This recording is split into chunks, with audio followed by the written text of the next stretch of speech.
Hi guys, what's happening? Big Jack Films here. Welcome to another live stream. How are y'all doing? How are we doing? It's a wonderful, beautiful Wednesday. Lots been happening on our end. We've been working hard on a couple of things. So a couple of updates. Yeah, I've been putting out a ton of videos and content lately. So I hope you guys have gotten a chance to check those out, which is, pretty awesome. Awesome, pretty cool. Of course, yes, as Osiris has said, I am aware. And I know supernova means some sort of space thing. Here's my perspective. It sounds like a toy gimmick. So if you guys are interested in seeing me talk about my first impressions, go check out JT's Reborn's video on us live streaming. At the end of it, we lose our shit with some funny stuff. So there's that. But there's you can find my thoughts there essentially. So a couple updates, of course. Again, I'm getting a lot of opening nights out on Patreon, so you guys can go check those out. We're gonna have a little announcement video coming out on Friday, and then outside of that, just working away on other things. So there is that. Sorry to be late, by the way. Tell Instagram, show my content. Okay, awesome. Thank you. Yeah, summer's just right around the corner, guys. It's going to be amazing. It's going to be fantastic, and we're excited. But a couple updates on my end. First of all, believe it or not, my foot is still having issues. I mean, it's gotten better. Like, I actually figured out what the issue was. It's basically I've sprained it. I've sprained my foot. It's on the left side of my right foot, and there's like the swelling has gone down, but the bruising is there. So I'm still recovering. Like, even walking around, I'm having to use a cane. Like, that's how old and crippled. It's so utterly defeated. But yeah, that's like one of the slowest things happening right now, but it is getting better. I am hoping to have it better for next weekend. Why? You will find out the announcement on Friday. With that being said, I'm also spending the weekend with Honey Bear, so I might be a little bit out of commission, but I'm just going to be focusing on work. In terms of Star Wars updates on Episode 2, so ADRs have been coming in. We're on the final mix at the moment, and I'm working on the last touches of the review, which we're actually going to kind of work on today. We're actually going to do a little bit of the review today and work on Episode 2 and get essentially the... we're going to get the music in today. So copyright, we got to be a little bit careful of when we show it. But yeah, that's what's happening today. We're just going to be doing final touches on the review of Episode 2. You guys can watch the process. I'm filming host segments hopefully tomorrow. I'm going to be filming host segments before that. And that's going to be happening on that day. And then on top of that, just basically going to get a second trailer out for Episode 2. That's hopefully going to come out next week. And yeah, you'll see the release on May 30th. So I hope everybody who saw the trailer last Friday enjoyed that. Let me know what you guys think. I've loved some of the preconceptions of what people thought it was going to be. This is exactly what I'm talking about. Y'all are already doing trailer fan fiction of what you think's going to happen. Y'all have no idea what's going to happen. There's a lot of surprises that I'm saving for these 2 chapters. But with that said, guys, today we're going to focus on episode 2 and a little bit of episode 3 if we get some time. But we're mainly just editing the remnants of episode 2. Yes, okay, the Superman trailer. I'm sold. I really want to see what they do with this movie. I'm down for it. I like that Superman is disobeying world orders from leaders because he does not trust them. I love that concept, that he is disobeying orders to say, hey, this is wrong. I'm going to do something about it because I'm fucking Superman. So I'm down for this movie. I am so down for it. We'll have to see when it comes out, but for now, call me sold. I'm down for the Superman. This is going to be a really fun time, I think. And a new era for DC, essentially. So, there's that. And yeah, I hope you guys have been enjoying the reaction videos. Those have also been very, very fun. But yeah, of course, a couple rules, guys. Keep requests to a bare minimum. Do not repeat the same question or request over and over again. Super chats are always welcome if you want us to react to something or just want to donate, help us out, finance our projects. And on top of that, Patreon is always great and so on. But yeah, with that said, let's jump into Star Wars, and we're going to be working on the final stages of episode 2. Now, I haven't done the host segments yet. I have to film those tomorrow, but you guys are going to be seeing just sort of what episode 2 is going to look like. There's a little areas here. By the way, spoilers for those who want to evade spoilers for episode 2. There are a couple things here I am going to try to keep a little bit hidden, but you guys are going to see the process of this. So with that said, we're going to start by putting in the music. Music is sort of the final stages of post-production for us, and this review is long. This is actually going to be a tad longer than episode 1 I'm gambling on right now. So let's go in and start adding music. So I have a music file, all the Star Wars music. It's going to start right away. File. Think about playing LEGO Dimensions this week. Awesome! I haven't played that. I remember that game, kind of. Is that the one with like castles and pirates, or is that? Or are we talking about LEGO, or the other one with the IP brands? I never got into LEGO Dimensions, although funny enough, it's sort of it sort of could technically be an inspiration for what I've got going on. Okay, not that one. So what we want is we want to use music from. Use the main theme for Attack of the Clones from the start. Let's see here. Let's go here. Let's go to episode 2. Yeah, how's everybody's week been this week? How's everybody doing? Hope everybody's been doing good. Okay, Mecha Kong? Alright, I'm down for that, Osiris. That sounds fun. I'm totally down for that. First thing I'm going to do is go in and just adjust this. We're going to add the music from episode 2 in here. I'm also going to quickly blow this up so you guys can see it. Just in the process. So we're mainly just starting with music, right? This is actually where I have to kind of turn it down a little bit, so I can hear the music and how it sounds. Now, right there is where I want to cut it. Right around there. So, like, to get a little startup, because I know the host segments are going to be, like, right after. Okay, it's definitely not that one.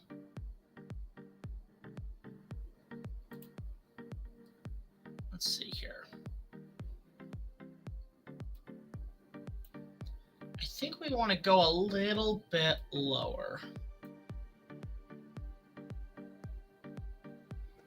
Also, adding music is a little bit of a, you know, you got to be careful how you do it. So that's sort of how we do it. Now, to avoid copyright, this is something I've learned. You've really got to put the music down. Not too much, but just enough to where it's not traceable. So the first thing I do is I keep it like in the intro, like a few seconds in the intro, then I go into favorite prehistoric animals, dinosaurs, woolly mammoth, and the saber-toothed tiger, but that's really about it. Now we're going to go in and we're going to do this. Now I go in and put in a fade, so that way it makes it easier for the volume to get adjusted. I do that, and we're just going to go ahead and we're just going to drag it to about there. And now I'm going to go in and I'm just going to briefly bring it down. Let's bring it down to about, let's bring it to a 6. Let's see how that sounds. And we're just going to go in and we're just going to play it through and see how this comes out. Like a dimension test frame. Oh, yeah, that one. Okay, that's what you're talking about. Okay, I see what you mean. Anyway, let's try this out. See how this sounds. Again, you get the title, of course. Set 10 years after the events of the Phantom Menace, the Republic continues to be mired in strife and chaos as a separatist movement encompassing hundreds of planets and powerful corporate alliances poses new threats to the galaxy that even the Jedi cannot stand. Returning to Coruscant in a pretty cool new transition from the Thrall, Senator Padme Amidala, played again by Natalie Portman, discovers that someone has put a price on her head as a bomb detonates upon her arrival. So I'm just trying to make sure, again, the sound is good, because you want to make sure sound, when you're editing it, does not get too crazy. So that is a key thing. And what I'm also going to do prior is I'm also going to add the 8mm sound, the film projectors. Let's see. Let me just add that into the mix. Let's see here. But yeah, so far so good, honestly. There we go. So I use this. This is the sound effect I use on my when the review starts. I use this 8mm projector sound, which I remember I recorded actually. I recorded this sound and put it into an audio file. I had an old 8mm film projector, and this is what it sounds like.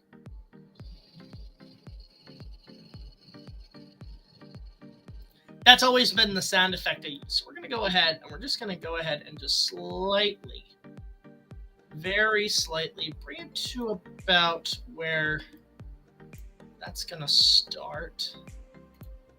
And we'll go about there.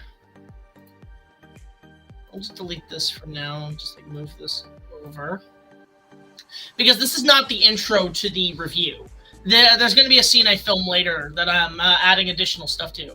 Thoughts on the baby Emmy Kaiju from Gigatron? I thought it was adorable, but it has the Baby Yoda formula, which is kind of like getting old. There's my opinion on that, Toon King. So now we're going to bring it back to a 12. Just to bring it down so we can still hear like the music audio, so... yeah, let's try this again now. Set 10 years after the events of the Phantom. So about right there is what I do is I go in and I just slightly fade it out too to give it that sort of notion. So do that. Again, that actually gets rid of some noise. So that's so far how it's looking. Let's see how it all plays out. The continues to be mired in strife and chaos as a separatist movement encompassing hundreds of planets and powerful corporate alliances poses new threats to the galaxy that even the Jedi cannot stand. Returning to Coruscant in a pretty cool new transition from the Thrall, Senator Padme Amidala, played again by Natalie Portman, discovers that someone has put a price on her head as a bomb detonates upon... I mean, again, so far it sounds pretty good. It's just scrolling through and just making sure everything sounds right. Safe from the growing threat. See, now that the music's starting to pick up, see like the volume level here? We're going to go ahead and actually bring it lower, so that way, again, less copyright problems. I love Gigatron, and I love the mecha version. That shit was actually cool. That was one of the better things in the movie. Alright, so now we're just going to go ahead and we're going to go and, let's see, go to about a 12? Let's go to about 12. We're going to fade it through, and we're going to keep going here. So yeah, you can see, like, so far, this review, like, the review is pretty much almost done. Dispatches Obi-Wan Kenobi, played again by Ewan McGregor, to launch an investigation in who's behind Senator Amidala's assassination, while his apprentice... So yeah, as you can see, like, this is so far the review, and so far I have not had, I mean, like, Phantom Menace, I'm surprised I haven't had any copyright issues. which is like really good. Like, I'm very genuinely surprised there have not been copyright issues. In fact, I'm gonna move myself a little bit more. We're gonna switch it out. There we go. Just so you guys can see me and see the process, basically. Have you ever used mini DV camcorders before? As in, actually, it's funny you bring that up. Hold your horses for 1 second. Let me see if I can go grab those. Again, I'm a little bit limping, but that's okay. Give me a moment, guys.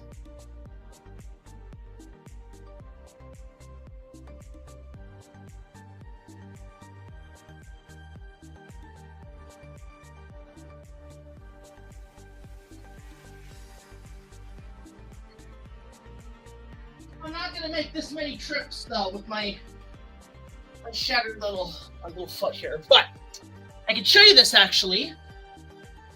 I just picked this up. I picked up a brand new DV cam. It was secondhand for about $45. It has footage on here from some guy's old home movies that came all the way. I'm not kidding. Nope, that's not it. Hold on. Here. This camera, this is Sony DV. It came all, like, apparently this guy was filming home movies in the Caribbean in a zoo with a well full of animal, like, zoo footage, like, of, like, giraffes and zebras and stuff. And also footage from Alaska. Like, helicopter shots, everything. So, I basically not just bought a brand new usable camera. In fact, I think I got the battery to work too, which is cool. Let's see how this functions. Let's see, standby, lock. Let's see. Okay, so the tape's there. The battery running okay. Tape's kind of there. Don't know where the tape's. Let's see here. Yeah, battery's at 400 minutes. Like, this is a fully functional camera. Picked it up for like $45. It works fantastic. I've thought about making a whole movie on this format, like making an actual freaking movie. So there's somebody's footage on here. So not only did I buy a new camera, essentially an old retro camera, but I paid for stock footage. So what I'm going to do is get the footage sent over to a local guy to get transferred to upscale to like 4K so I can have this footage handy for future projects. But this is a beautiful camera. But that's the thing. That's not my only camera. I got 3 of them. I got 3 retro cameras.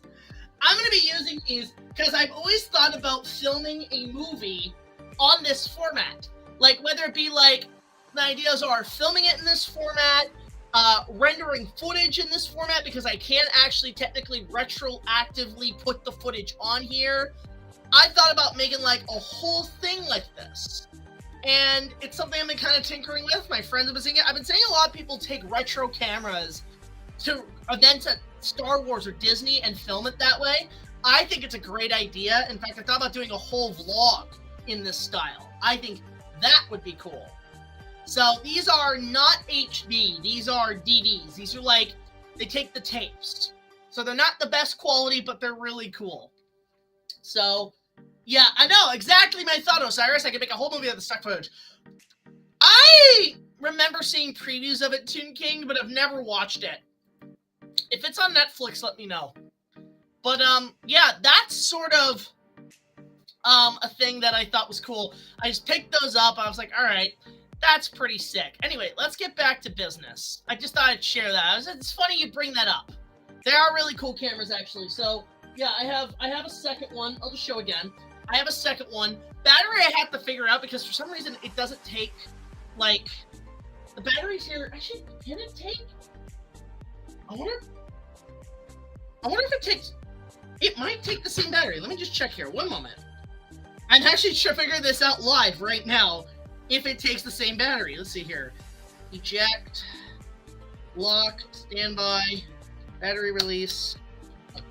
I'm very curious if it takes the same battery. I don't know if it does, but let's give it a try. I don't know if it will or not. Will it? Hold on. Maybe. way! Oh shoot! It takes the same battery! That's sick! I can actually reach. Oh, I can recharge my batteries now. Yes. Okay, we're in business. Okay, that's amazing. Yeah, let me just show you guys too. It like retroactively opens and closes. I just accidentally like put the eject button. But yeah, like there you go. That is so freaking cool. I can't remember how much I paid for this one.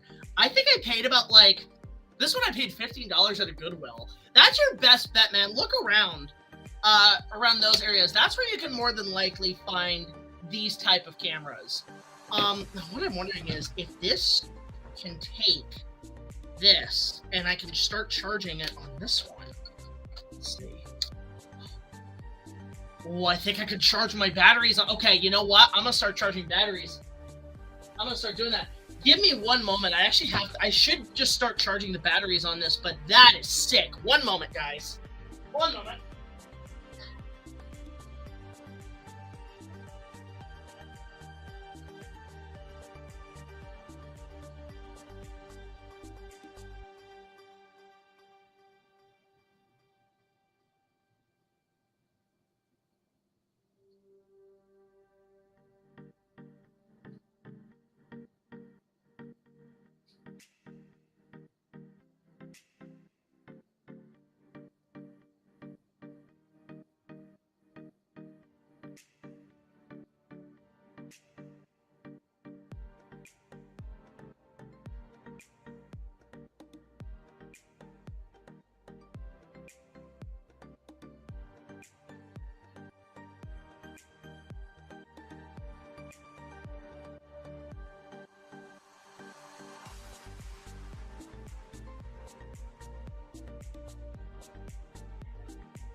Okay, I'm not worried about it right now, but that's the second camera I have is right here.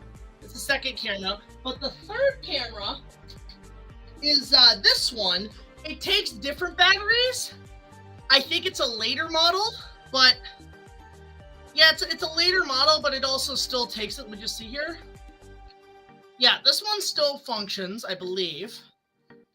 And it actually has like, there you go. So it's a little bit more that, but I thought about just making a whole movie on these cameras. Your 300s are basically a little easier to figure out. So there you go.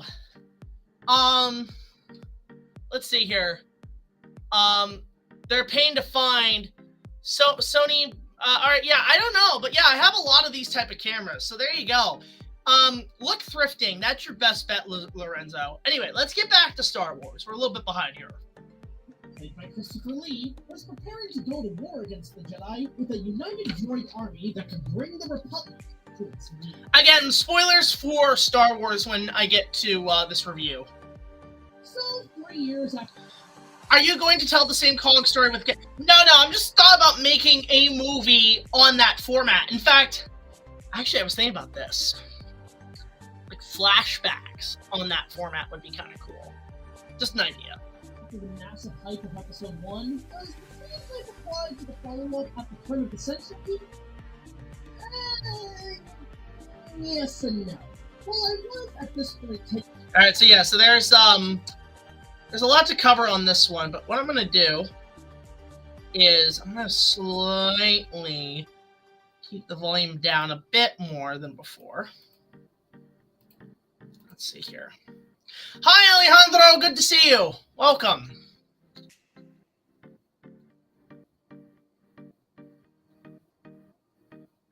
Let's go on that. Thoughts on Bob Show? I love Bob shows. I think that's how you spell it, right? I don't even know if he acknowledges I exist, but I really like his content. I love his reviews. Cool dude. Yeah, his dinosaur still holds up. The Disney's dinosaur still holds up. It is, I think it just had its 25th anniversary, which is cool. I will be covering it at some point. It is on the schedule. So I'm just gonna go ahead and just like slightly fade it and just make that good. So there you go. All right, let's continue. This was granted an endearing team since episode 1 when this interview with George Lucas on Entertainment Tonight with film critic Leonard Moulton dropped the release plans. That date being May 16th, 2002. Though some screenings were presented early as charity, hosted by Hayden Christensen himself. See, again, because the music's blasting in this part, you want to try to keep it down so there's less copyright problems. But man, did that 3 years take a bit with other movies and franchises to keep me occupied, the anime boom being the most prominent pastime. On top of that, even magazines began discussing episode 2. Yeah, actually, yeah. So I show a lot of magazines in this episode that like showcase a lot of the hype around the time, which I think is cool. Like I like adding that because I have a lot of that stuff. Jurassic June, yeah. Like although the movie comes out in July, so I don't know. In terms, I'll say this. I don't know when episode 3 is going to get done right now. It is slowly being worked on. We're actually going to maybe work on it a little bit after this. But, yeah, it's a lot. Alright, that'd be cool, actually, Lorenzo. I'd be down for that. I would like to see that, actually. With so many rumors and speculations, with one really sticking to the press, with the rumored return of the badass bounty hunter Boba Fett, and the mystery of his character's origins.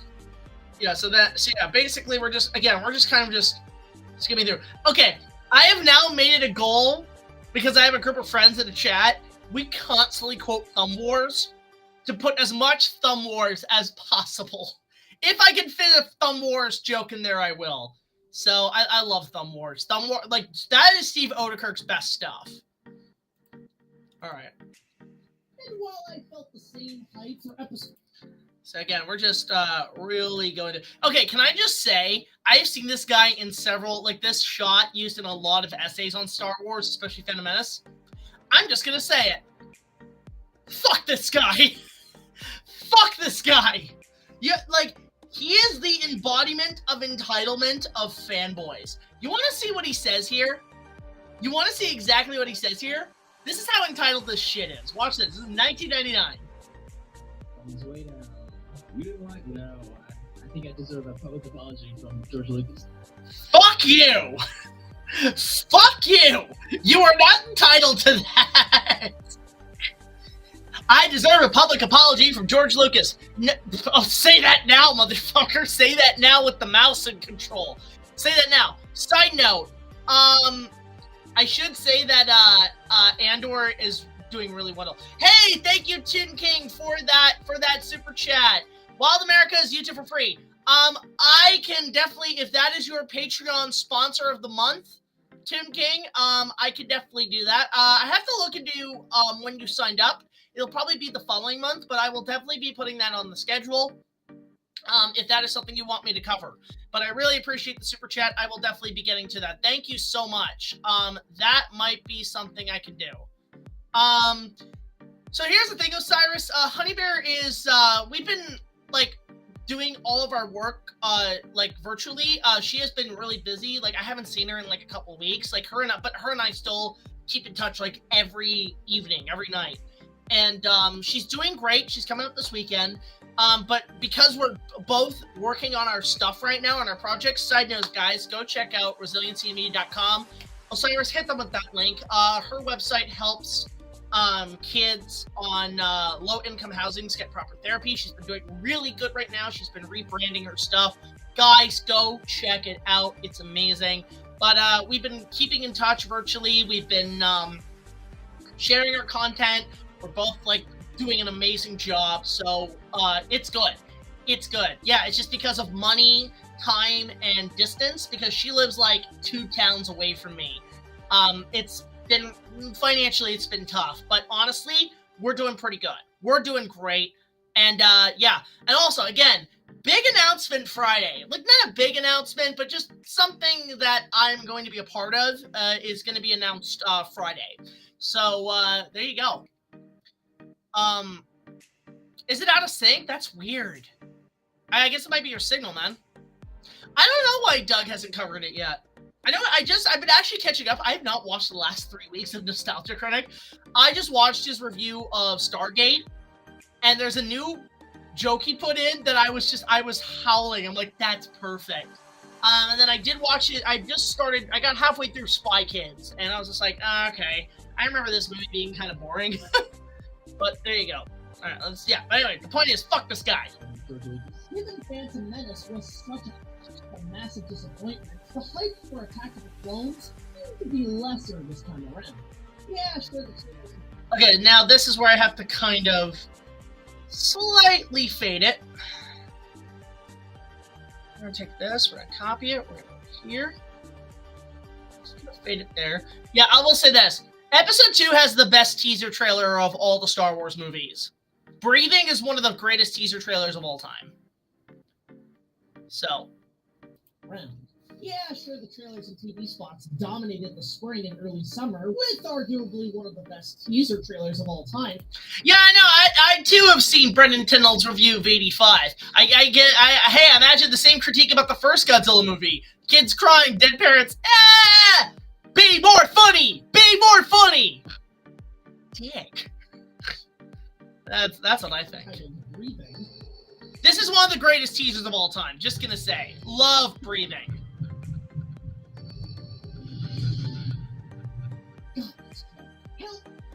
Yeah, so that's, so this is where I can actually go in and kind of, like, again, this actually helps me with, essentially, getting, less copyright is by, like, eliminating a lot of the, like, using audio from the clips I'm using.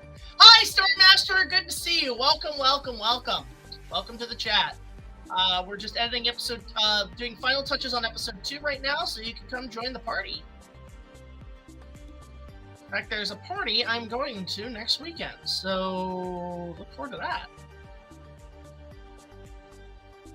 Yeah, the breathing teaser trailer is great. By the way, guys, okay, thoughts on the trailer for episode 2? What are you guys looking forward to the most?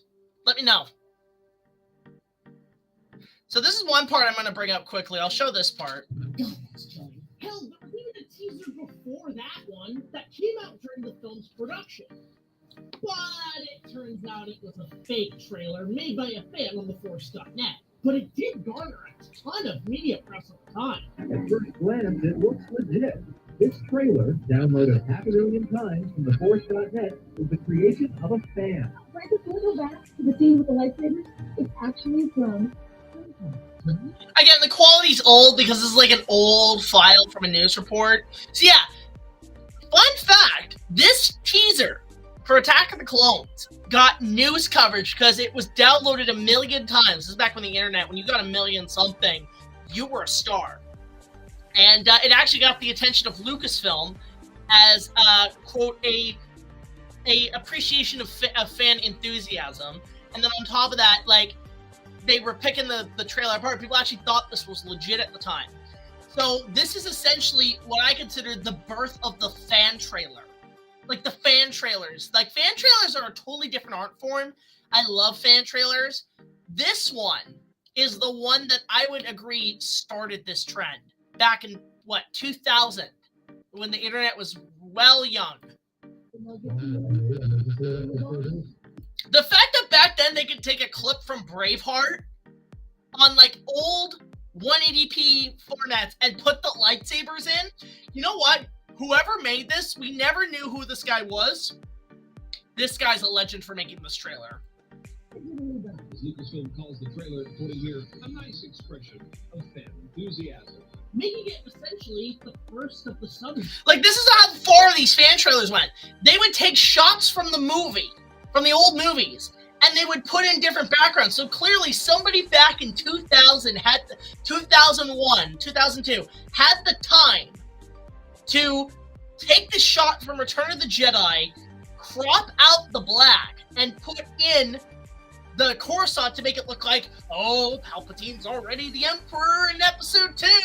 Like, they were hyping this shit up. The most impressive shot is this. They took this shot of Yoda, this close-up, that was the puppet in episode 1. The part where he's like, your Richter Skywalker will be. He's in the very corner. Zoom in on it, mask it with blue or green screen, slap Dagobah on there. Why is Yoda going there so early? And say, there you go. Like, this is impressive for, like, early 2000s edits. Like, I'm shocked how good this looks. How cool is that? Although, yeah, and then Ghost Qui-Gon was one of the biggest theories at the time of the movie. Although what's so funny is, look at this trailer. You notice this shot with the lightsabers? That's just a shot from Highlander. I think it's from Highlander. Believe it or not, I've never seen Highlander. But, yeah, you can see that. And you want to know how you know that? You can see the crossguard on the sword. So, there you go. Again, these were pretty stellar for back then, these fan trailers. In fact, let me actually, you know what I'm going to do? I'm going to pull this up. Let's see if I can pull this up. I want to show you guys. This is actually kind of interesting. So I have 3 fan trailers for episode 2. This is the main one. Again, this is a very early trailer. They were already predicting stuff. Like, prime example, like they had Padme on at the homestead. This is long before we knew she was involved. You had, and then you had this impressive shot with Padme here, and A New Hope 3PO and R2 here. Like, that's impressive for a fan trailer at that time. Like, some of these shots are insane. Like, that's obviously from Dune, but that looks great. Like, again, this shot was taken from behind the scenes. That's mainly how he was able to get away with this stuff. But then on top of that, like, what's that one? Like, yeah, I don't like the format, though. This was the format they were going for. I'm like, I don't know about that. I don't know about that, honestly. But it was kind of interesting how, like, this was considered legit at the time of its release. Best advice you would give someone who's going to start high school. Just make good friends. Okay, when you're dealing with bullies and shit, just pretend they don't exist. Pretend they don't exist. Don't give them the power. Don't give them any power, because that's how you end up getting messed up. That's just my advice. Yeah, that's interesting. 3 members of NSYNC were to start Attack of the Clones Jedi Knights, but their scenes were cut from the film due to negative backlash from fans. Yeah, I guess, see, I imagine they're still there in the background, like, in the Battle of Coruscant, or the Battle in Geonosis, and I think it would be, like, basically, I guess, George saw them out that door, baby, bye. Oh my god, that would have been funny if they started doing forced NSYNC dancing. That would have been funny. Okay, George, you're just trolling us now. What the fuck? That's actually, like, legitimately funny to me. I don't bring it up in the review, but I think that's hilarious that NSYNC were going to be in the movie. What is your schedule for usually starting live streams? It's just energy has only been the biggest setback. My energy has been the setback in terms of, like, getting this stuff done. So that's just my advice, is that's what it took. Also, because I'm using Restream, guys, up here, chat does have a bit of a delay to it, so if I don't get to your stuff right away, it's only because there's a chat delay on the format I'm using right now. But let me just, you know what, guys, I have to show you this. I have to show you these trailers for episode 2 that they were planning, because it's kind of nuts what they were able to do back then. Let me just go back here and like try to find the fan trailers. Let's see here. I'm trying to find there's yeah. So this was the fan trailer that fooled. Okay, this one is interesting. I'll just play this right now. So again, Dune. You have Obi-Wan. You have Padme, and again, this is from like another movie Natalie Portman was in. And then these, I think, were from a different Hayden project. I don't know which one, but this was the fan trailer that like fooled a lot of people when it came out.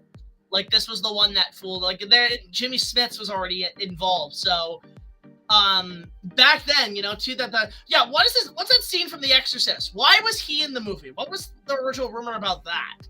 Was he going to be like a secret Sith Lord? Although okay, can somebody? I need to ask somebody. This shot. Can somebody tell me where this is from? Because I have no idea.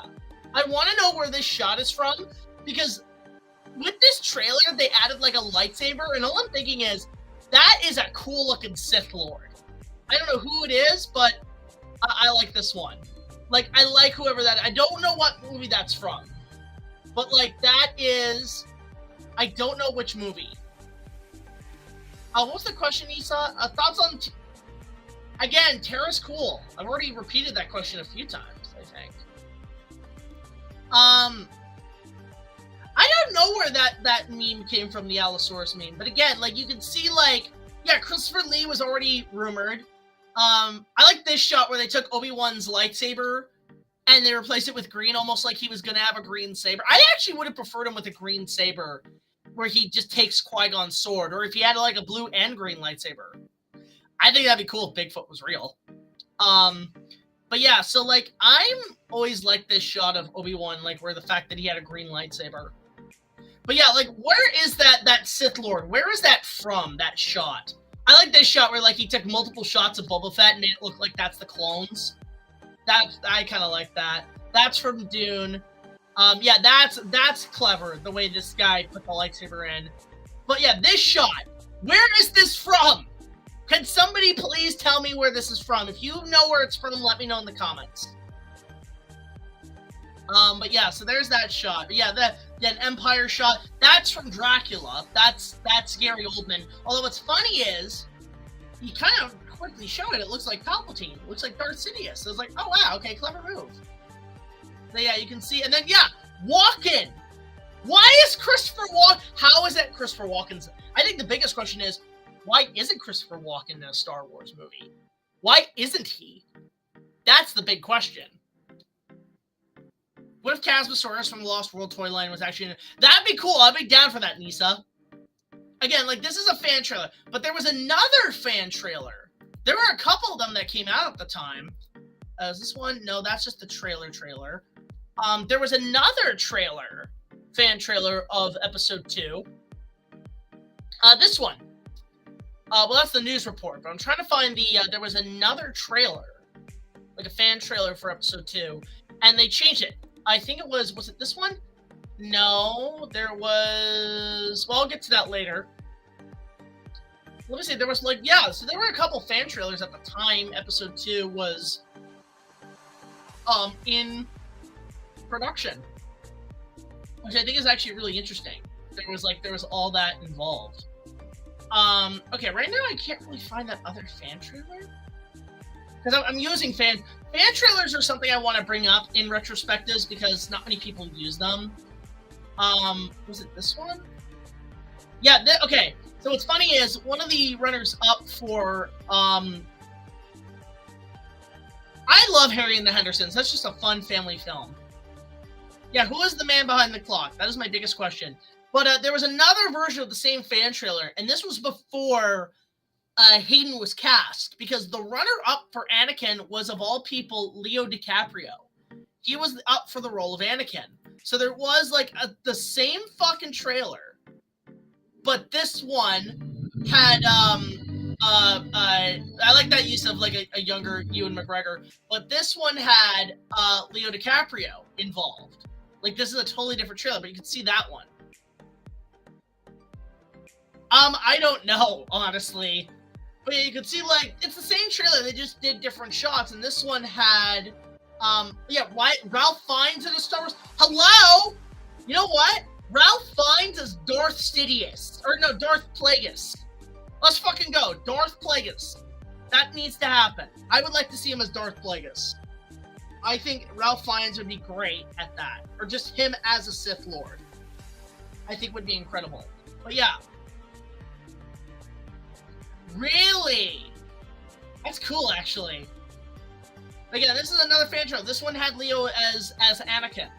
I think he would have been good, but Lucas said he would have... Oh, again, there's the shot I'm looking for. He would have overshadowed the movie. It's funny how, like, they used this footage. Like, there was, like, a totally earlier version of the episode 2 trailer. This is clearly, like, one of the earlier ones. But you can see, like, they were going for something really interesting here. Again, I kind of like how this is all shown. Like, this is an early teaser. Yeah, use that trailer from Titanic. Why? But you can see, yeah, they were already predicting stuff, like, way back in the day for episode 2. Which I think is just, that's hilarious to me. So, you can see, like, that was the process at the time. And again, no subtitle yet. Yeah, like, nice. That's, like, actually a decent fan trailer. Like, that's not bad. But But yeah, that was just something I thought I'd bring up, which is like really cool. That was kind of a thing. Yeah, Forrest Fire 101 is like a legend, honestly. I know how I feel about it because after watching Titanic, Romeo and Juliet, I just don't know. It just would have felt. I mean, I feel like he could have delivered the dialogue a little better. Like you know how Leo yells at things. Imagine him putting that energy into the part where he's like, "I slaughtered them like animals." Like he would have actually made that work. I think one of my favorite performances of his was in his early career was after he did Titanic. It was The Man in the Iron Mask. The way he acts in that is phenomenal. If you have not seen that movie, check it out. It's technically a sequel to The Three Musketeers. After it ended, the fact that the live chat is unavailable after 20... That's weird. Yeah, that is so weird for me. I don't understand that. What if Tara had her own animated Teen Titans? I would like to see a spin-off with Tara. I'd actually be down for that. I know he was considered for Han Solo, but just being like an Imperial officer or some character in Star Wars. Like imagine if he was the hacker in Last Jedi doing Benicio del Toro's role, where he's like, oh, you need help with hacking the code. I'll destroy it. Yawn. None. I get paid for the highest bidder. Finn, shame on you. I don't understand. I don't know why. I want to see him in a Star Wars movie. Star Master, you're gonna love that movie. But my advice, before you watch it, watch one of the good adaptations of The Three Musketeers. I would recommend mainly, before you watch Man in the Iron Mask, watch the Disney Three Musketeers. The one with Chris O'Donnell, Tim Curry. Watch that, then go right into Three Musketeers and you're all set. At least watch the movie that sets up the characters. That's just my advice. Where humans in Star Wars came from. I mean, they do say a long time ago in a galaxy far, far away. You never know. I don't think we're the only humans on... Like, I don't think Earth... Here's my opinion about what's out there. I don't fundamentally agree that that Earth is the only place that houses humans. I'm sure there's a planet out there that might hold humans as well. I'm under that belief. Are they primitive to us? Are they advanced than us? We don't know. We don't know until we figure that out ourselves, and I doubt we'll ever live to see that time. But in the meantime, we focus on what's in front of us. Basically that. I've seen that. Okay, so you're good. You're good, Star Master. Just do a little recap, try to remember what happens in that, then jump right into Man in the Iron Mask. It is a direct sequel. It's like a legacy sequel before a legacy sequel, because now we see the Musketeers in that one, the four of them are a little bit older. They're training the next generation of Musketeers, but there's some great twists and turns in that movie. I won't say any more, but go check that movie out. Leo is fantastic in it. Anyway. Essentially, hi, Nicholas. The first of the subgenre known as fan training. How cool is that? But it felt lesser in excitement than episode 1 did. Even less in the merchandise, but the only thing really... Okay, this is where I want to kind of go back and add the, let's try to add the, let's go here. Let's go to 12. Let's see how that sounds. There we go. Making it essentially the first of the subgenre known as fan training. How cool is that? But it felt lesser in excitement than episode 1 did. Even less in the merchandise, but the only thing really interesting were the new lightsaber tools. But we're getting off track. The details on the hype were one thing. But how is the overall film? So yeah, like, it's... The review's pretty much done. As you can see, I kind of like... This is something I've also noticed. A little trick for you guys who do reviews. If you want to evade copyright a little bit more, I've learned from Linkara. Okay. Worst case scenario, you put stills in. But if you, like, crop it with, like, some sort of background on the top and bottom of the format, depending on, like, what format it's on, or you kind of zoom out a little bit, like, where you kind of keep it, like, the footage from, like, oh, I wish I could show with my hands. Like, if you go from, like, here to here and cropping, that actually helps you evade some copyright problems. It doesn't do it a ton, but it really does help a little bit. Least favorite lightsaber fight. Okay, so if we're counting saber on saber, meaning like not Last Jedi, because Last Jedi had none of that. I would actually say Episode 2 does have arguably one of the worst lightsaber duels. I find it's poorly chopped, it's too tight, it's too dark. It's clearly limited by the fact that Christopher Lee at the time was like 80-something, and he could not do those fights. It's limited with the technology of the deepfake that Lucas had at the time. The Yoda fight's fine, but the Anakin Obi-Wan fight with Duke, who I think is very lackluster, and I feel like George Lucas added it at like the 11th hour because he realized, oh shit, it's a tradition now to have a lightsaber duel in every Star Wars movie, and he kind of like, it was so last minute I felt in the script. So that's just sort of my take, is that I think Episode 2, arguably outside of the Yoda fight, has the worst one. Animated. I would say animated, Nisa. It should be animated. The fan trailer for Star Wars 2 with Leo DiCaprio reminds me of the old fake Titanic. It pretty much is. I actually really think they should just... Listen, we're getting all these legacy sequels, and a lot of them ruin these iconic films to some degree. Can I be honest? I'd say fuck it. Make Titanic 2. I don't care if it, like, completely abolishes the legacy of the first one. Why not? Well, I'll take that over like a Back to the Future 4. If you do a Titanic 2, I'd actually be cutting out for that. That'd be funny. Well, I wouldn't say that. There is some answers we give in Episode 2 in the reviews. You'll see. So, anyway.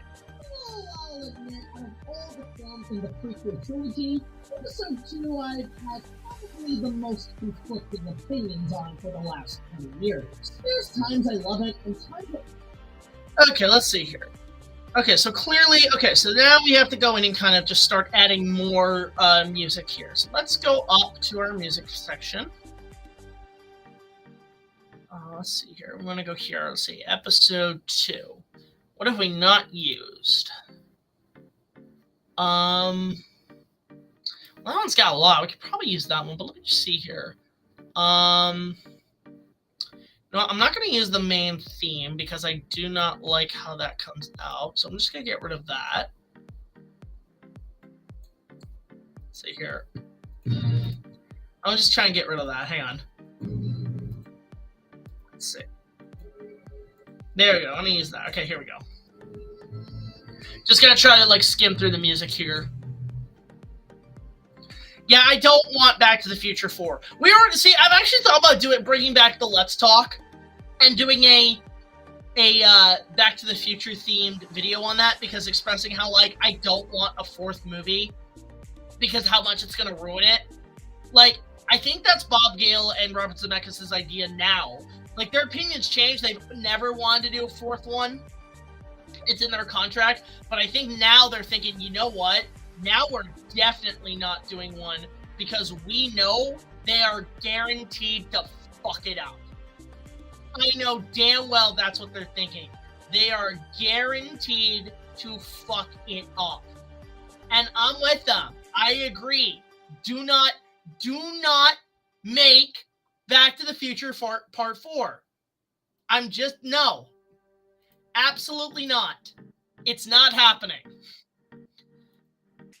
But what should an animation set up? I mean, again, I would follow up on... If you're asking for a whole pitch, Nisa, with every question, I'm going to just black and white answer. It needs to be just a follow-up to the original show. She survived somehow. She got through that stone thing, and just do something with that. That's it. That's all I got. So, alright. Let's go in and just take that. And now we're going to go in and we're going to go ahead and just...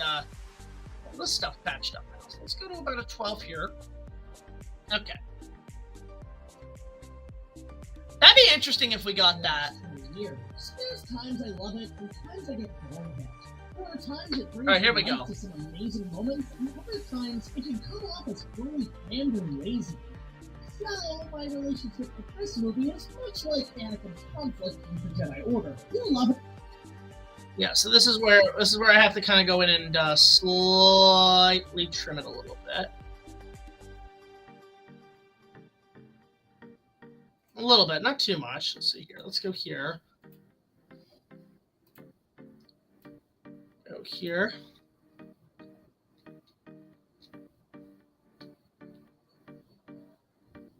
I'll say this. That's another idea I've had for a while, Osiris.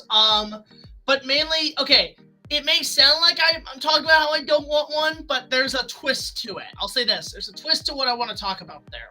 But I'm saving that because I don't think anybody's done a video on it yet, and I don't want people stealing my ideas. So, there you go. I will be talking about that at some point down the line. But let's go ahead and just flip these a little bit more. There we go. Did I see the fifth? No, I never saw the fifth one. I stopped after 4, Nicholas. But because for me, 3 was perfect. The most gruesome? Oh, that's tough. Okay, I'll say this. What happened on Gorman in Andor? That's probably the most gruesome, the most brutal. That was messed up. Anakin's conflict with the Jedi Order. You love it for what it is, but at times can be a little frustrating in execution. I don't really hate this movie, but I also have some issues with it, more so than Episode 1. But before we see if the flaws override the whole thing, let's start with a lot of things I do like about this movie. The first being the characters, who I feel are extremely overlooked here. Again, it's just really about just like throwing in a lot of things here to just make the whole video sound good. So we're just basically just adding audio to make it look nice. I love Jaws Unleashed. That's a great video game. And yeah, I do want to talk about okay, so I've been thinking of an idea for a Jaws video for the 50th anniversary. Again, Star Wars, guys, just has to get done first. It is such a priority right now to get these finished. And to defend George's reasons in the trip. So I am listening. I will get to them. I like the I do enjoy the dinosaur, the third one. I just love the dinosaurs in that. I love the fight at the end with Rudy. I really like the dog fight with all that.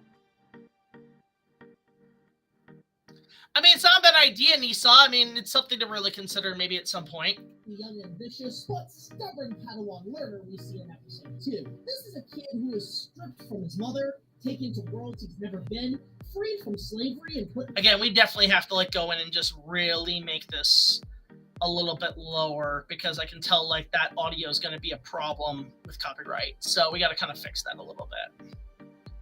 So we're just going to go ahead and just kind of slightly fix it. Let's go about 7 now. Fine. Really? Interesting. I didn't know that.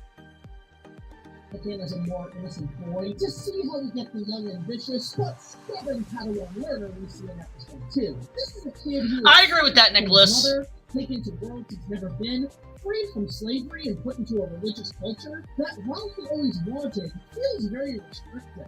Not to mention being called the Chosen One not only puts a lot of pressure on him, but a self-sense of him feeling the need to be a very important and powerful person in the universe.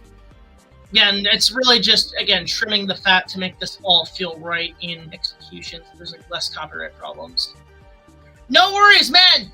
I know the feeling. My foot still hurts. I know the feeling. By the way, Osiris, can you put in the link? I forgot. Did you put in the link to Honey Bear's website? If you haven't yet, please do. I'll link that up there. Essentially giving him an ego boost right up his ass. All of that alone would be enough to mess this kid up going forward. And I think in Episode 2, we see the consequences of that with Anakin. Being trained as a Jedi at a late age.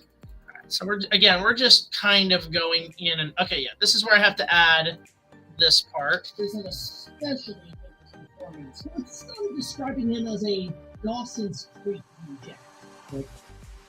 Okay, so now we gotta go in and cut that. There's a lot to talk about here. Oh wow, you're right on the nose there, aren't you? God damn. That's cool, actually. Okay.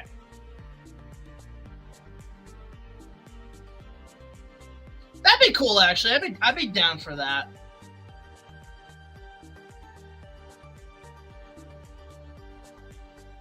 Yeah, just gotta be cautious about like moving the needle a little bit here. Just making sure it syncs up. There we go. Just gonna go ahead and do that. I'm gonna go here.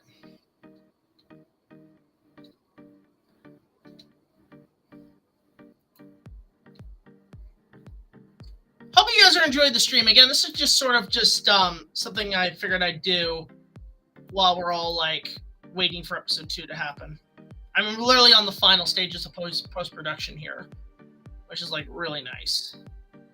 Oh yeah, okay, I make a joke. Okay, why is this joke here? You'll see. Well, I'm gonna play it right now. Okay, so again, spoilers for episode 2 here, guys. So here. What I will do. Here we go. Send it to him, especially Vader himself. I mean, the guy is one of ours, folks. Darth Vader is a proud Canadian. That's awesome. No wonder the Empire invaded Toronto back in 2018. Darth Vader is Canadian. Nobody ever brings this up. Darth Vader is Canadian. Fucking awesome. Darth Vader is Canadian. Fucking love that shit. Don't at me. It is canon to me. He is Canadian. And yes, he was in Goosebumps, guys. I do know Hayden was in this show. Actually, fun fact, so Hayden did this. My uncle was actually a carpenter, a set designer on this specific episode. Because it was actually filmed here in Ontario. So yeah, like, I don't care what anybody says, Anakin Skywalker, Darth Vader is Canadian. The greatest thing here, play it again. Darth Vader is a proud Canadian. That's awesome. No wonder the Empire invaded Toronto back in 2018. Yeah, he's Canadian. I will at everybody in the comments. To me, Darth Vader is Canadian. That is canon to me. He is Canadian. All right, let's continue here. Let's see what's another scene I can use here. Let me try. Well, that one's not bad. Just trying to find the right audio to use here, guys. Just give me a sec. Down here, what's this one? Let's see here. Not that one. We already used that clip. Let's try. Through the court. Okay, let's try that. Actually, this one would do. This one would be fine. That would be fine. Okay, let's use this one.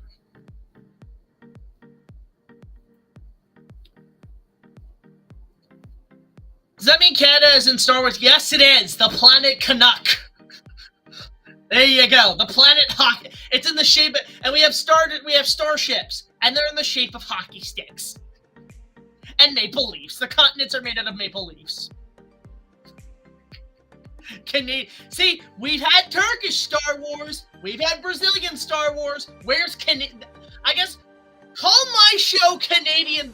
This series, the saga reviews, Canadian Star Wars. I'm officially declaring it that. Canadian Star Wars. All right, let's continue here. I'm just checking here. Let's see here. Just checking a couple things on my browser here. Okay, let's go ahead.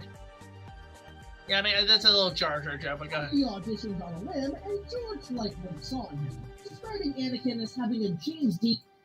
Again, I'm just trying to get a lot of this stuff finished up.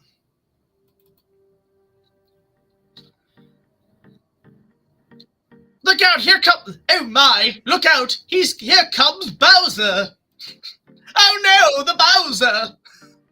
Oh no! The King Koopa! Oh my! Yes! Jedi Master Wolverine and Deadpool! Yes! He's got two katanas. It's 2 lightsabers. Wolverine's got lightsaber claws. Let's freaking go. I think we're okay. Sammy, there's a great quote from George Carlin. The planet's fine. The people are fucked. The planet is going nowhere. We are. We're going away. There's my philosophy. We're fine. What seemingly promoted you to pull an all-nighter? I've done all-nighters. That happens to a lot of us. I think it should have gone the way of Planet of the Apes, to be honest. That's just my opinion. Anyway, hi, Railway Films. Good to see you.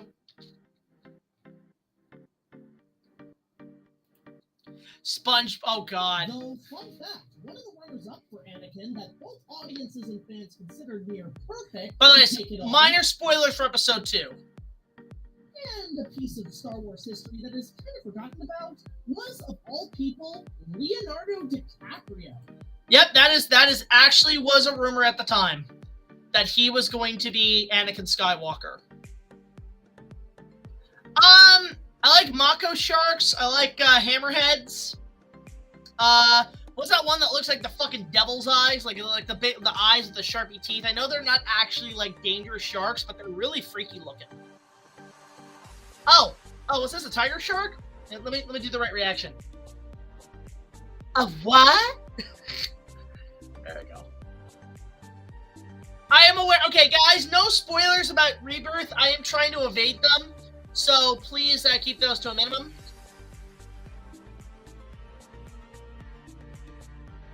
Let's go. Yeah, he was going to be in Star Wars. And I have one joke here that I'm really looking forward to that's really funny. Let's see here.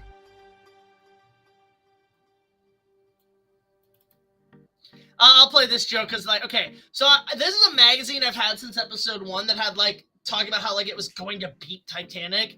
And I'm like, no, it didn't. No, it didn't. Not even close to beating it. Let's see here. Says Titanic. Whatever it'll be Titanic, it'll be. I don't know why that's so fucking funny to me. That's funny. I've always saw that. Whenever I read that, I just saw. I was like, okay, perfect. Gotta get the robot chicken. Okay, I'm gonna say this. There is a robot chicken skit. It has the best throw-up sound I've ever heard, and I just put that in there. But I just want to play it one more time because this shit's funny.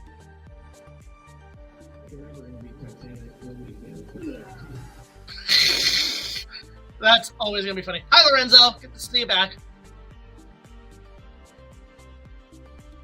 All right, here we go. And while most Haven't finished yet. Leo would be challenged in delivering lines that many questioned, George Lucas felt that Leo's presence would have overshadowed the rest of the movie, and felt he was too big for the part. Have you been to Okay, yeah, so yeah, this is actually an interview with Leo DiCaprio during episode 2, or during pre-production in episode 2. So we're gonna go ahead and we're just slowly going through the review and putting in just audio.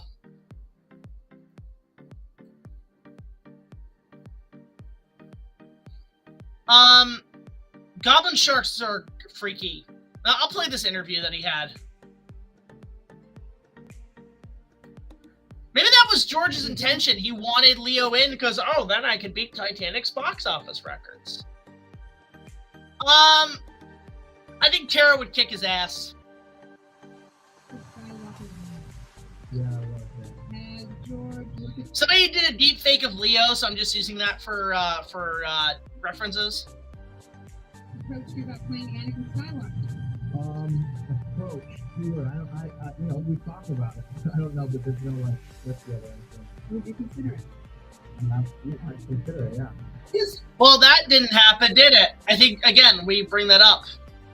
He was almost considered, but you know what? I think he had other projects to do, too. I think he was thinking, I want to go work with Scorsese. That's the guy.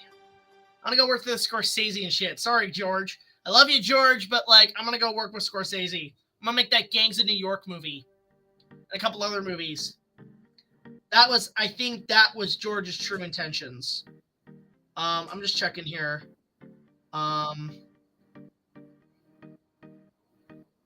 Just gonna keep that on there. There we go. There you go. Okay. Yeah, I'd be down for that. His logic was how he casted the original trilogy with enough. I have seen that, Railway Films. I also know there's a big Hollywood auction selling off miniatures and props from the show, which I think is really, really cool. And I know it's going to a really good cause, I think, for some autism charity. So for me, I'm like, I'm down for that. That's totally cool. Yeah, it's really awesome. For the actors that became famous because of the movie, and not only does Hayden look stylish and let's see here. Again, we're just kind of going through and making sure all this looks right.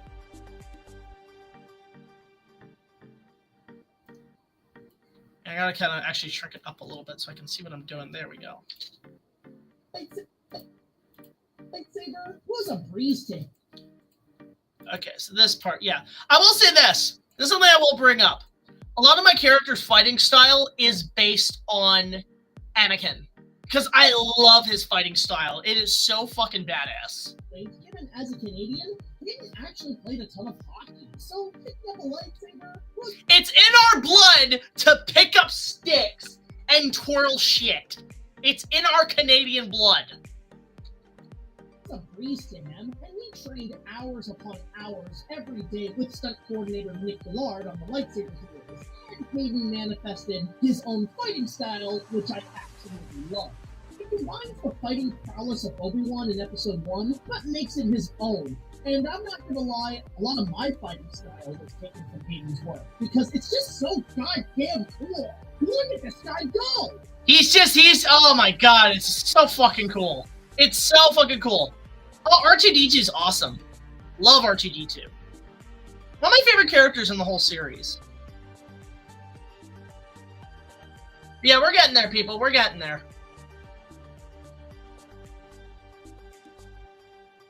So here, I'm just going to kind of push this a bit more this way.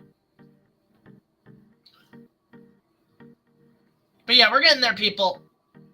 We are getting there. Okay. Luckily, no one was her. Yes! That's a t-shirt now. It's in our blood to pick up sticks. And just swing them around like a fucking lightsaber. Like, look, even I'm doing that shit. See, I can do the Skywalker twirl. You guys can't. I can do that shit. It took 20 years to learn that move. It took about maybe 5 years to move. Like, maybe 4. A lot of my fighting style was taken from Hayden's work, because it's just so goddamn cool. Look at this guy go! Look at him! Fucking rad! But despite some pretty written dialogue, Hayden actually did great with the material given to him after a kid's first major break. Yep, I agree, hands down. He was fantastic. I am very I guess biased. I thought Hayden was fantastic in this series. He was really, really good. Yeah, we're getting there, folks. We're getting there. This review is actually going to be pretty good. Now I'm going to go in here. I'm actually going to go ahead and use a different piece of soundtrack here. Let's see. Use this one?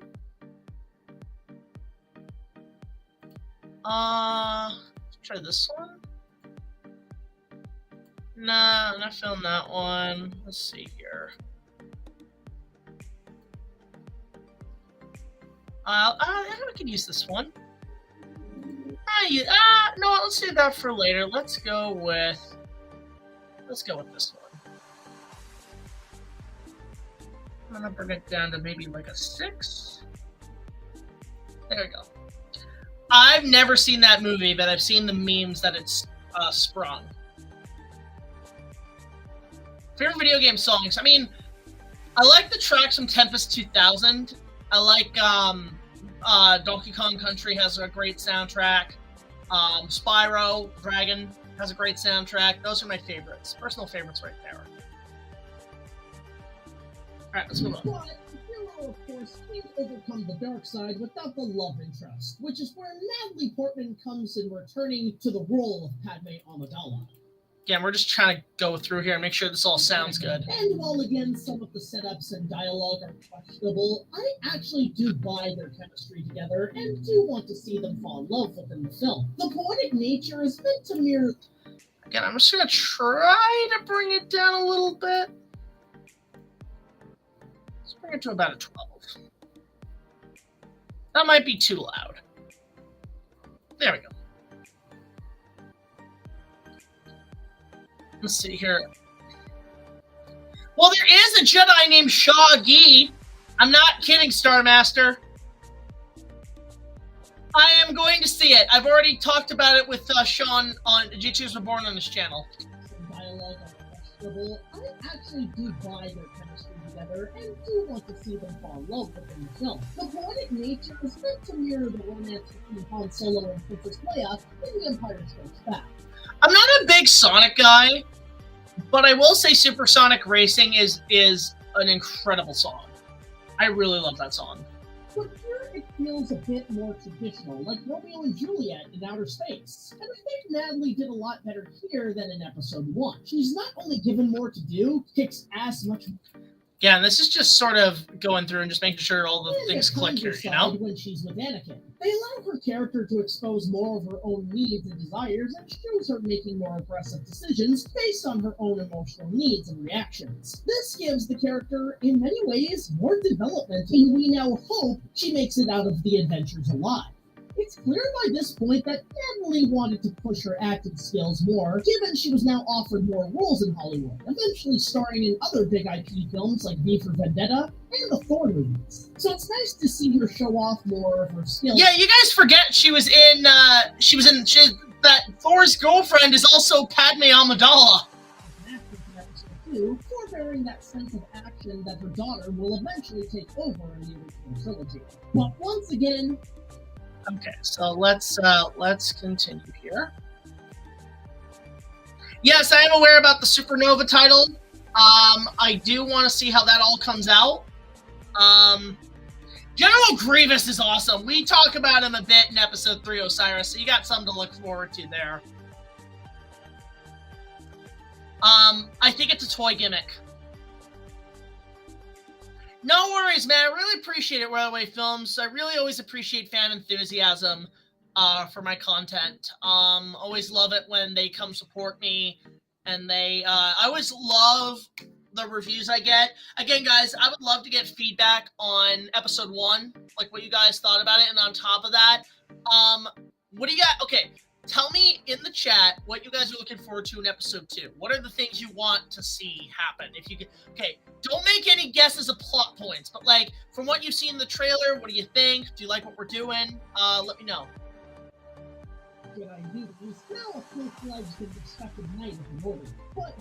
I never watched Barnyard, so I can't really say. His commitment to his dying master's request to train Anakin, you can tell his pride of becoming a Jedi Knight was short-lived to immediately train the boy, and you can see in his eyes how frustrating the last 10 years have been for him to go from pupil to master so quickly. The Beatles is awesome. Okay, favorite tracks from the Beatles.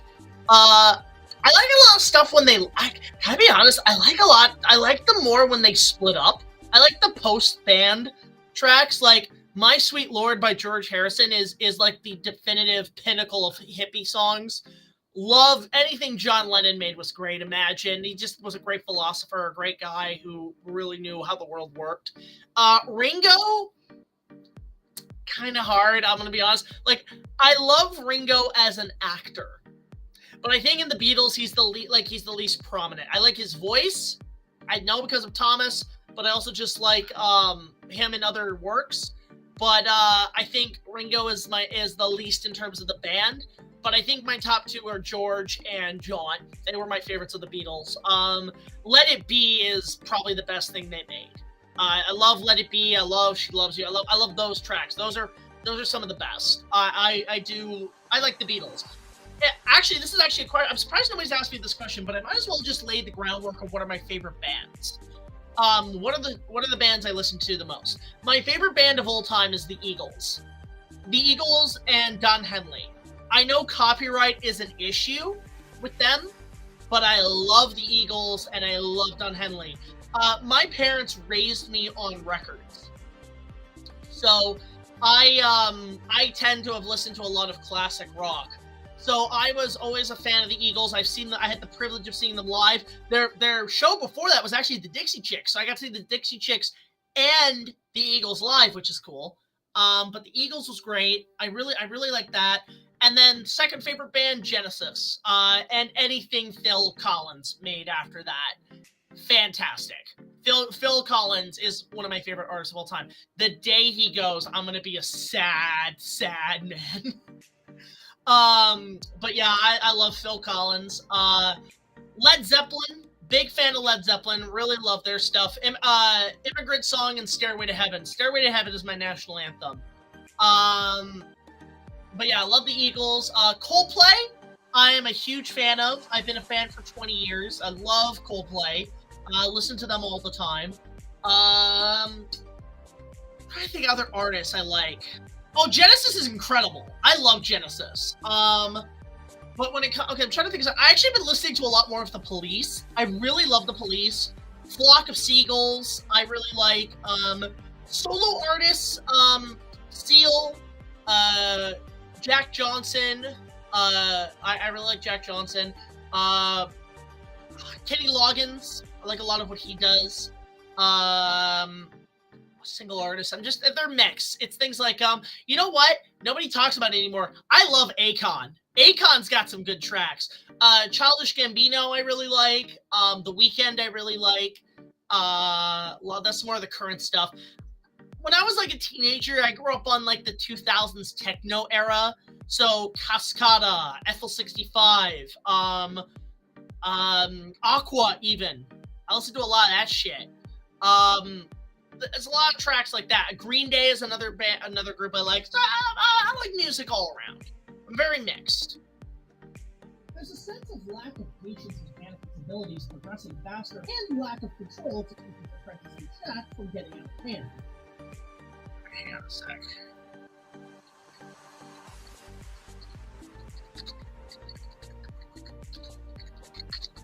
Just gonna tap that. The massive weight of responsibility placed in him is starting to weigh him down. Monkeys is okay. Queen, I love Queen, but I do think to some degree Bohemian Rhapsody is a little bit overrated. If there's a band that's well known, sometimes their tracks can be a little overrated. Okay, Elton John. That dude's awesome. Love Elton John.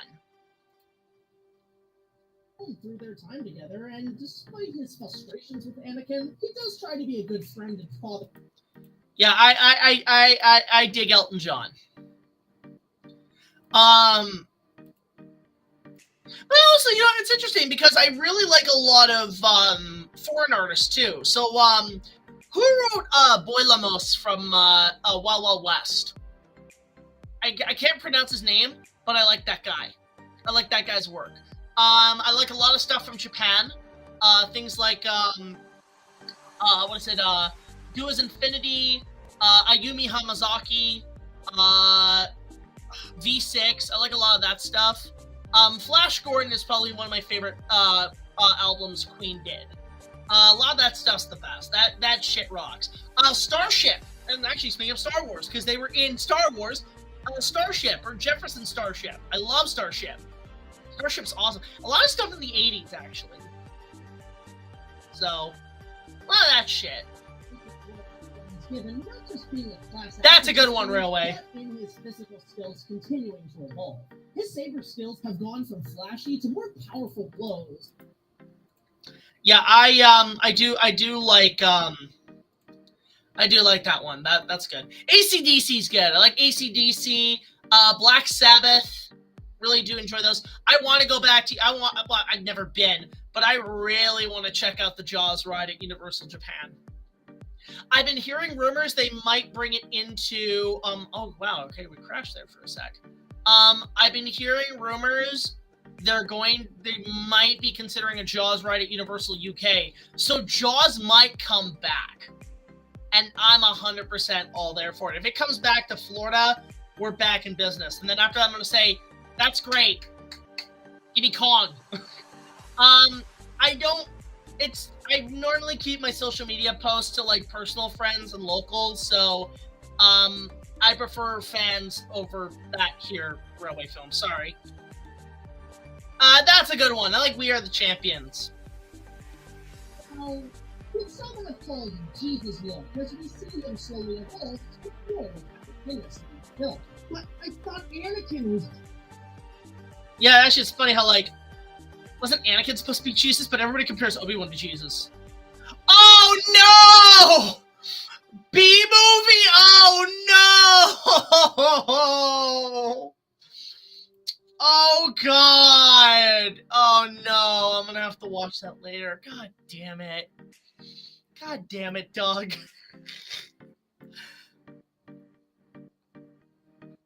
Yeah, that was funny. Alright, yeah, here. So let's go here. Let's see here.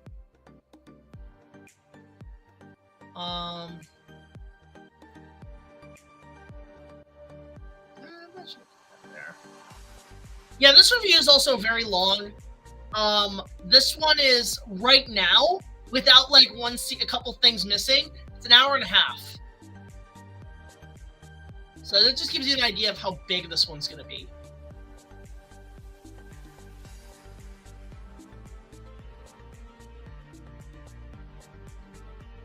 I'm going to watch that later. I'm still trying to finish up his review of Spy Kids. Let's see.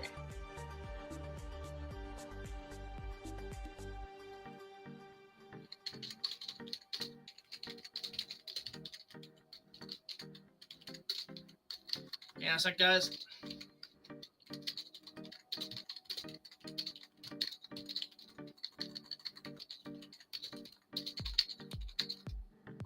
Okay.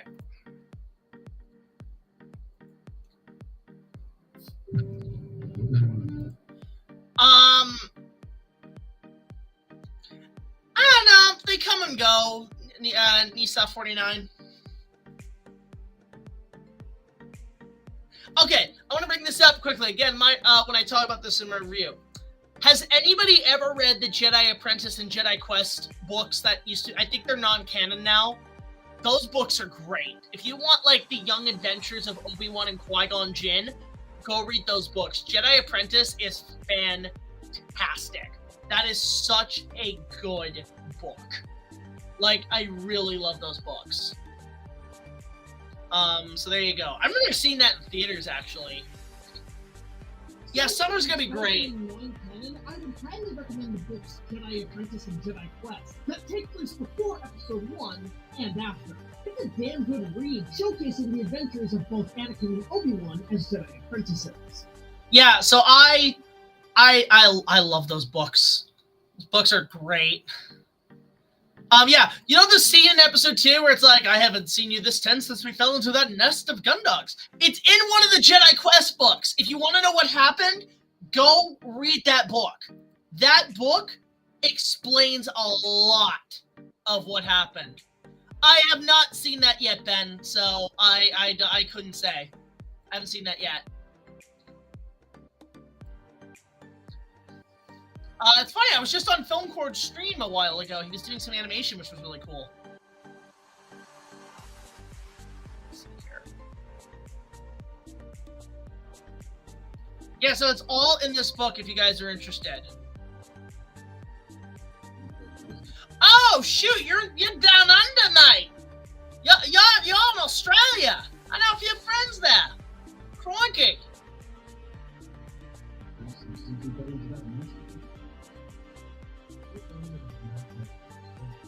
Yeah, so they're all, that's in that book if you guys are interested. There you go. Besides the story, I really do get engaged in the detective story he puts himself into. It's very Dick Tracy-esque, but more so mirrors Luke searching for Yoda in Empire Strikes Back. And the mystery he uncovers is both engaging, reveals more questions. So this is where I kind of have to go in and just make sure this all looks good. Reveals more questions, and you... What's this about? I know, I mean, like, it's just time.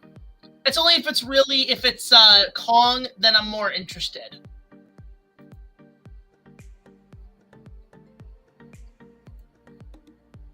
To see this entire case solved by the end of it, especially when we meet the villains of the movie, one of which being the rumored Boba Fett.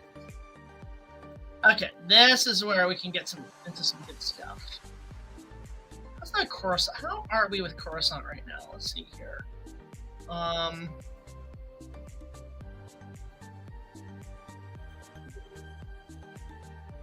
only follow 4 YouTubers in Australia. Yeah, but there's some good ones out there. Let's be real, there's some decent ones.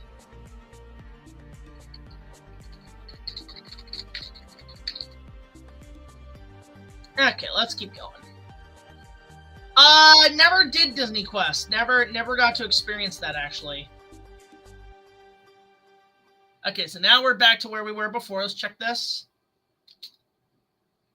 Who was actually a kid in this movie, played by Daniel Logan. Then who was the bounty hunter seen in the trailers? Well, it turns out to be his father, played by... Yep, there we go. Now we have Django. And you know what I wonder? Let me just make sure. Let's see how much we have left here with this. How much do we have left? Okay, so there's still a couple minutes of, but not much. You know, we're gonna use this. Okay, we're gonna use this shit.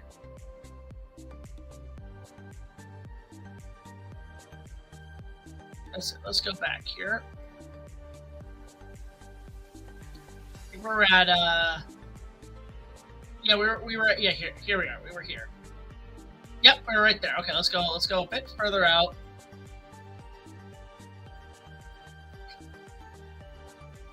There we go.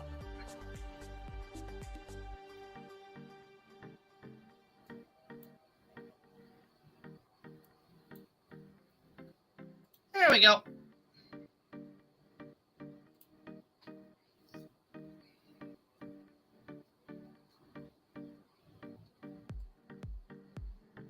There we go. Okay. Because it is. He's good. He's working a lot more and doing a lot more stuff in his life, and glad to get him one last time on Star Wars. That was really cool. God, that joke's actually funny. Behold, the oldest fuck joke in the world.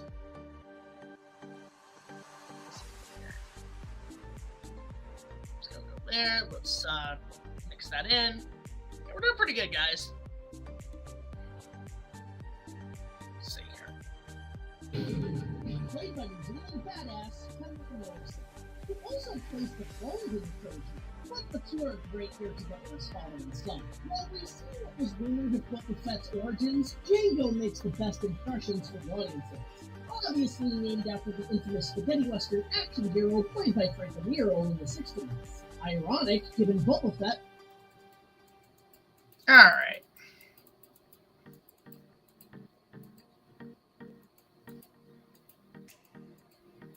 So we're doing good, guys. We're doing really good right now. Oh, wait. This is where I have to actually take this out. Hold up.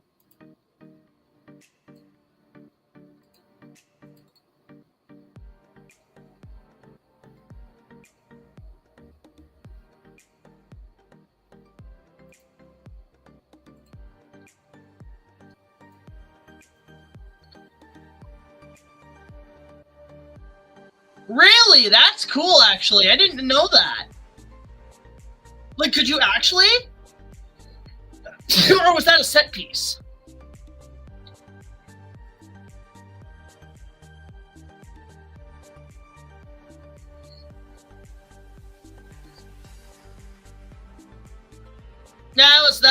was funny.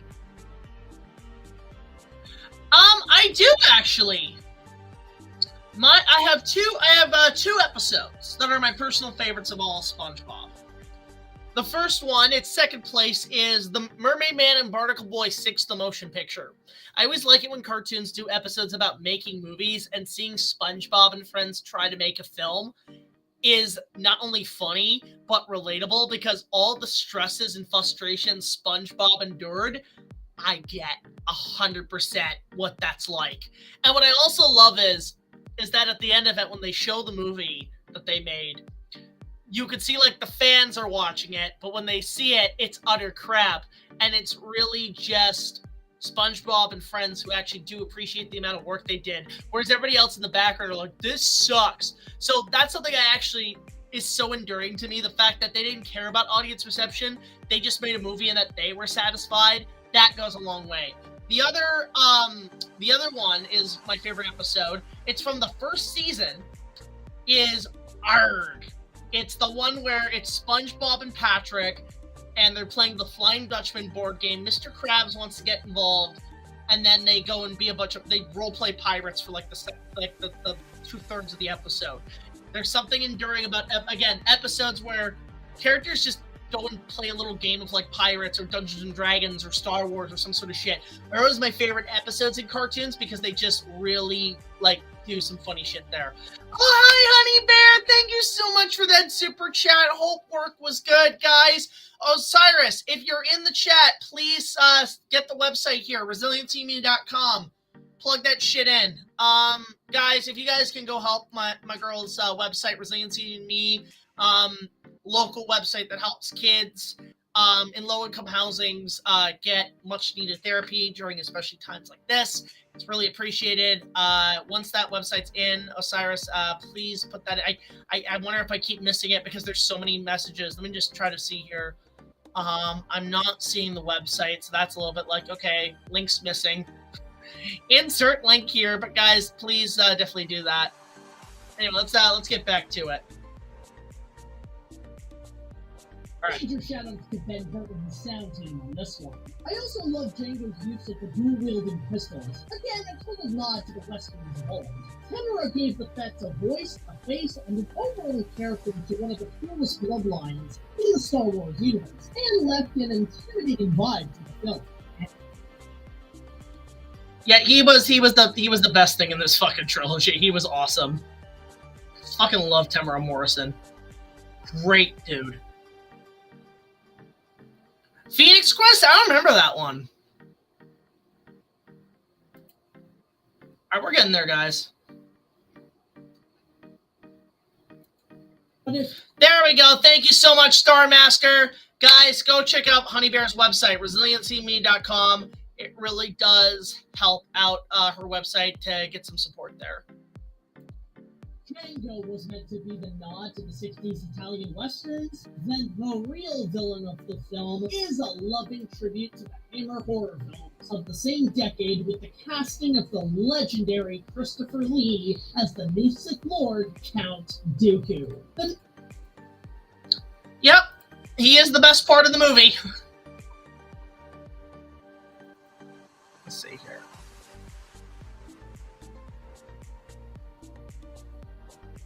There we go. We're getting there now.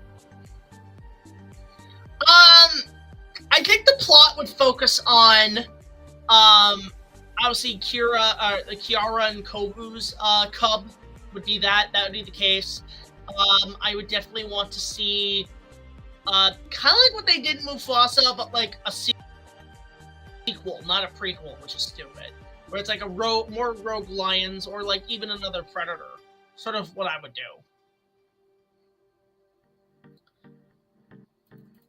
Anyway, let's continue. Now, Christopher Lee is no stranger to my channel, also playing King Haggard in The Last Unicorn, and the guy needs no introduction as a legend of cinema. At the time, actually got a boost in his long career, acting as Saruman in Peter Jackson's Lord of the Rings, being filmed and released at the same time as the prequels. So Lee had a ton to work with on his plate, but managed to play two of the best baddies of the modern cinema in the early 2000s. But with Count Dooku, it's easily one of his most interesting characters to play. Granted, his outfit and style was meant to evoke his work as Count Dracula in the Hammer films, for which George always... Yeah, George was a massive fan of those movies. And I just loved, like, cutting away to, like, I love this, where when Lee was having to make eye contact with the Yoda that wasn't there, George put vampire teeth on Yoda as a joke. And, like, Lee was like, oh, fuck you, George. I don't like that. Here.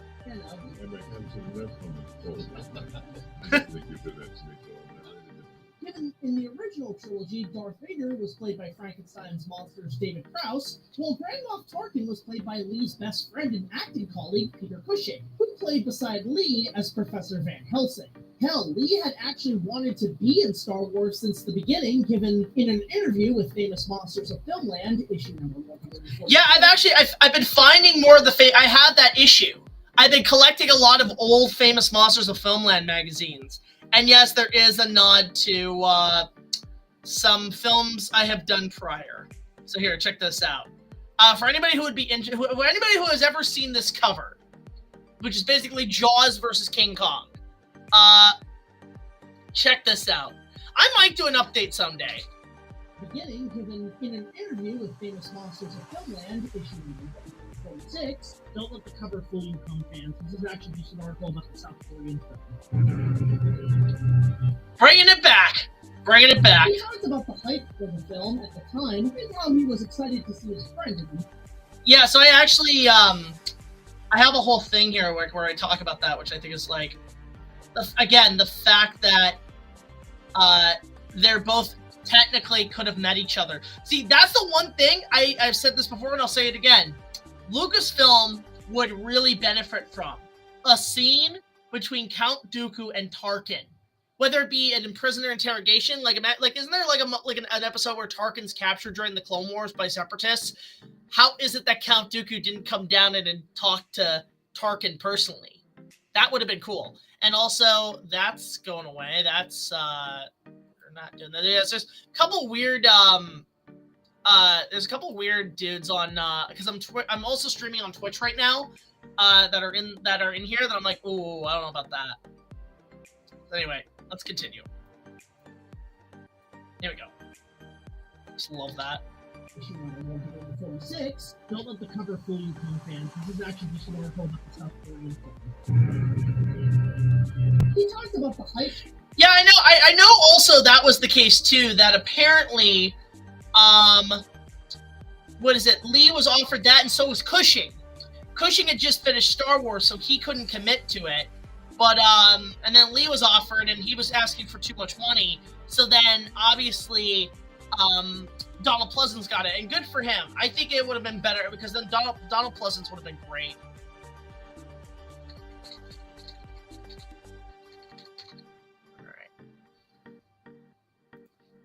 All right, let's keep going. Hype for the film at the time and how he was excited to see his friend in the movie. So, for him finally being... Again, minor spoilers for this for those who are, like, wanting to see this review. Bestie in the Star Wars universe. Alright, so I'm just going to skim through here because I don't want to reveal too much. So we're just going to try to skim through as much as we can here. I think, is that all? Okay, I think we're gonna... Okay, so that's music there. How far in are we? Oh, we're almost 30 minutes. Okay, I think we're gonna go into now. What's this one? That'll do. Let's use this. Let's try this. I'm gonna go ahead and go to... How much is that? Let's go 20. Let's try 20. Okay.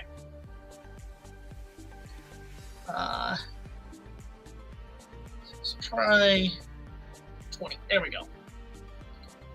Run, people! Spoilers! Exactly! Okay, let's check in here. I'm gonna have to check that later. Okay, here we go. But also a sense that what he speaks is not only the truth, but right for which our heroes are too blind to see, making the fall of the Republic come the third film even more tragic. Christopher... Again, I'm just basically going through the whole thing and just making sure it all matches up. Let's see here.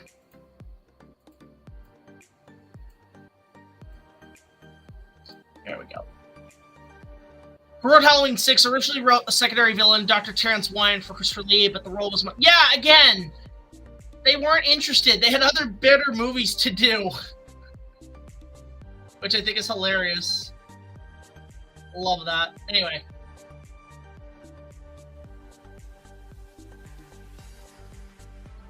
Let's see.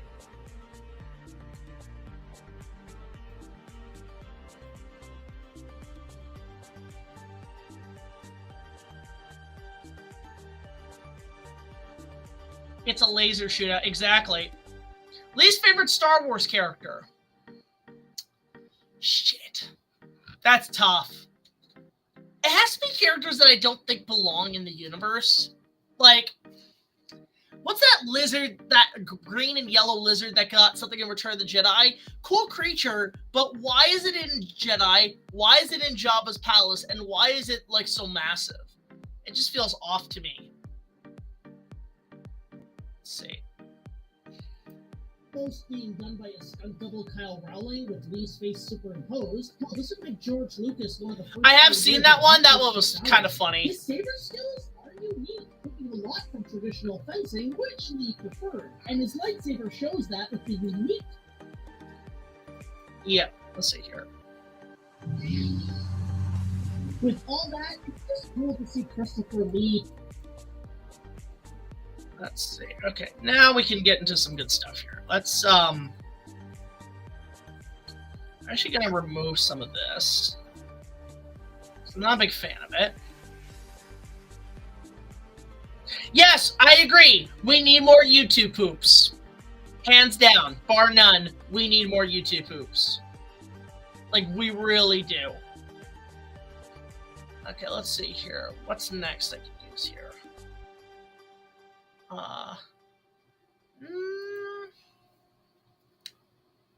Let's go with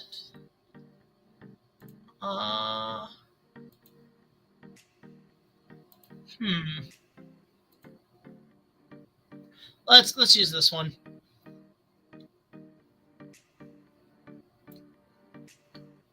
We're gonna go ahead and just put it into a 20. There we go. Okay. It was cool to visit New York. It was good.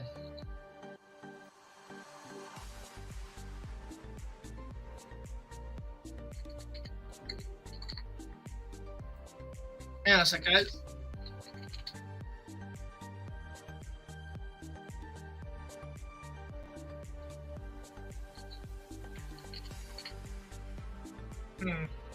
Give me a sec, guys.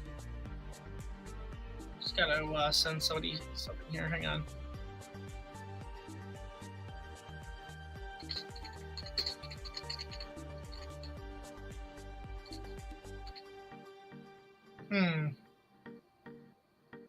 Weird. I can't. Weird how. Okay, well, that's weird. There we go. Okay, let's continue. We're getting there. To see Christopher Lee in another amazing franchise showcasing his skills. Which, fun fact, he almost didn't... Okay, so I'm just going to skim through this because I don't want to give away spoilers on this joke. Because it is really funny.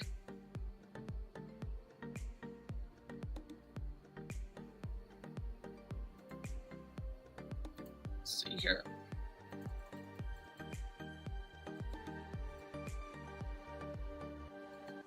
Okay.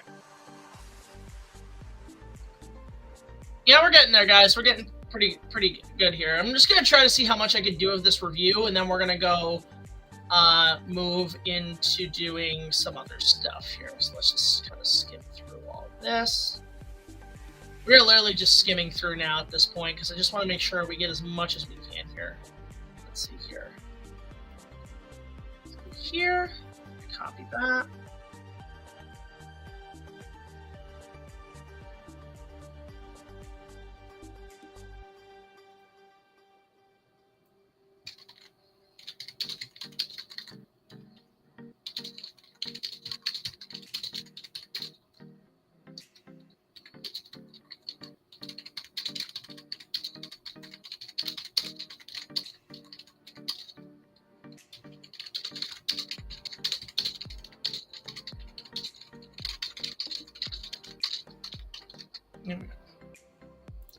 Okay. Yeah, I do bring up the purple lightsaber. I do talk about that. Again, guys, you guys are essentially getting... The only thing I'm not spoiling is the plot.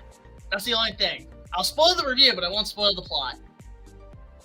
I hope everybody's having a good evening with this stream. I don't know how long I'm going to go for, but, like, we'll see what happens. I'll probably end it around 6:45, maybe. Yeah, I think it's a good time to end it. Let's just see how much we can do here. Established that some Jedi did have purple lightsabers. The movies never fully embraced that, and the idea of... I'm just going to go to about... Let's go to about there.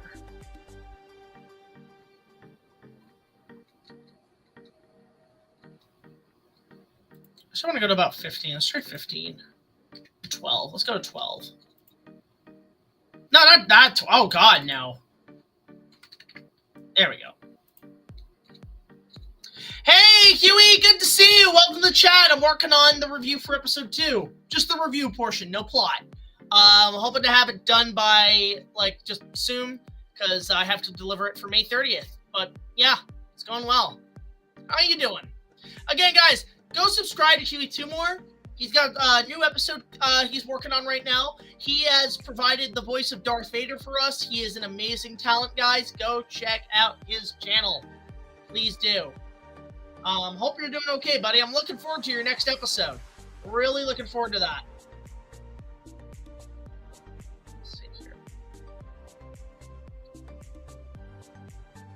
Oh, listen, it's fine. It's your channel, your rules. That's fine. That is totally okay. That's totally fine. But yeah, so just currently working on episode 2. There's a lot to talk about in number 2. Number 2 actually is going to be longer. It's going to be like... I don't know if you know this, Huey. Episode 2 is looking to be about an hour and 45 minutes. Good Lord. Good Lord, what is happening in there? This is gonna be insane. All right. Yeah, Huey's great. He's one of the people, like, honestly, like, he's a reviewer veteran at this point, and he's one of the many reasons why I got my work going. Like, James, Doug, Huey, a lot of people, very inspirational for me to, like, get into the review scene.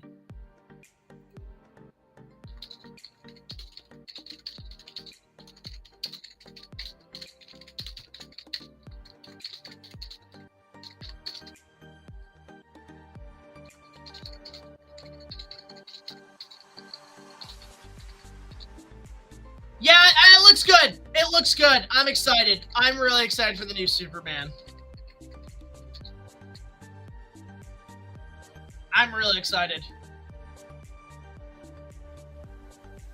Call me intrigued.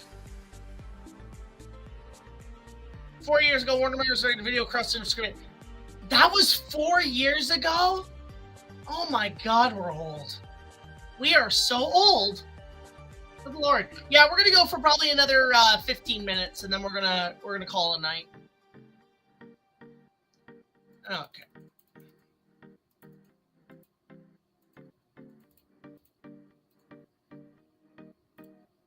Oh, shit. See, sometimes I accidentally click the wrong button. Yeah, but I'm gonna end it at 6:45. That's gonna be my cutoff date right there.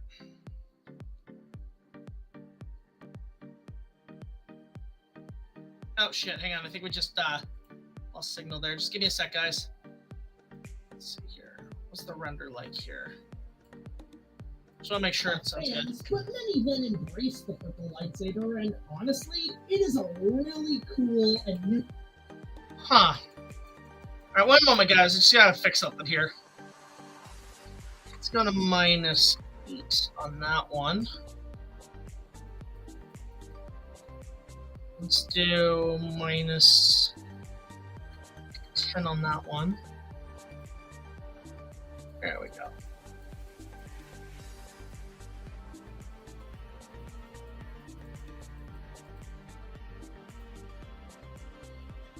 We're getting there. All right, let me go back a little bit here. For some reason, it likes to crash a little bit.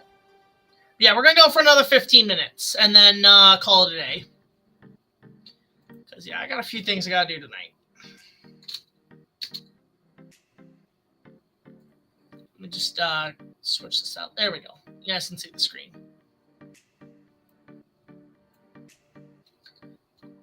Let's see. Nice choice. You may like Triceratops. Good shit. All right. Play, goddammit. Let's see here.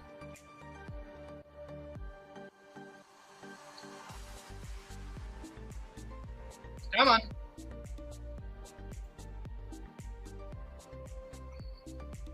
I don't know why it doesn't want to play now. It's weird. Jackson as a whole, There we go. and given Jackson was a fan of swashbucklers and Japanese samurai movies, it's cool to see him apply that sense of fun in his action set pieces, especially with all his fellow Jedi companions, which we finally see in the scale and numbers of the Jedi Knights in their prime that come in all shapes and sizes.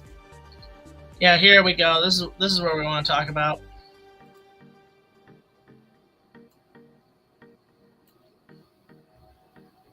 There we go. Let's bring this up. Let's do that. Yeah, this is really just about adding music right now. That's sort of been the thing.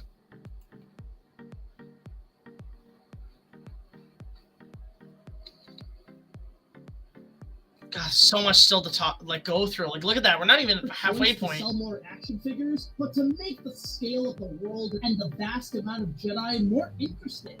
We got greats from Episode 1 with Plo Koon, Eve Koth, Adalia, and the infamous Keanu. And the joke does come back, guys. Don't worry. I bring the joke back because it's funny. Let's see here.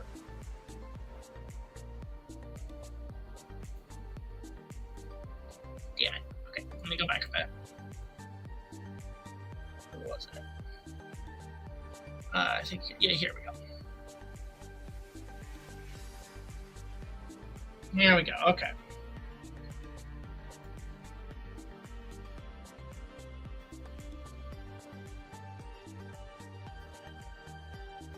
There's a little joke here. What's that's kind of funny that I added here. Let me just play that actually. You guys will like this.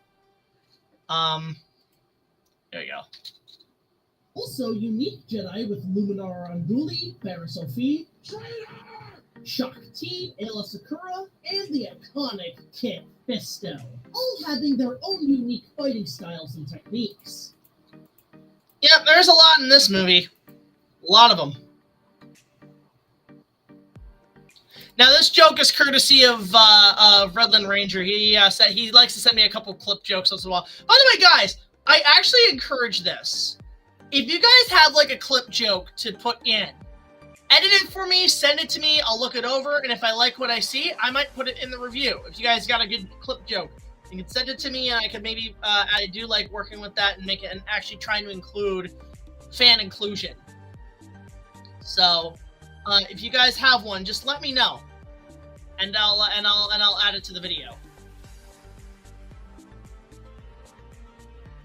Yeah, they brought everybody to this one. They brought straight up everybody.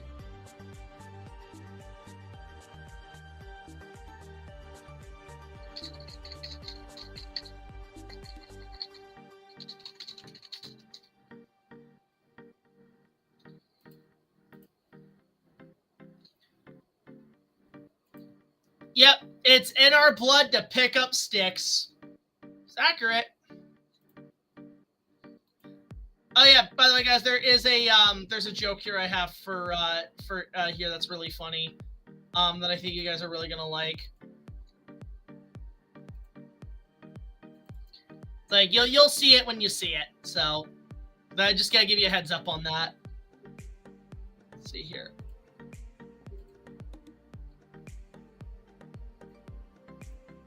Just gonna kind of move this a little bit to the side.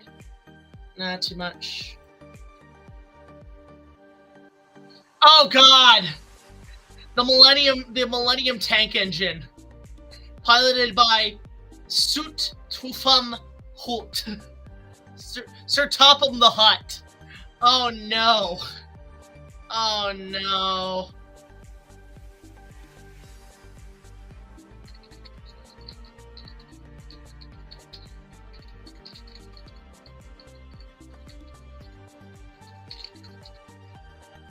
Let's see.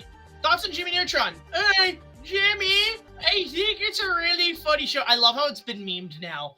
Why do we need another one? Why do we need a follow-up? I think that's ridiculous. But I love the original series. I love that show so much. Okay, so yeah, just, yes, Typing McTurd does come back. I won't say why, but you'll see it when you see it.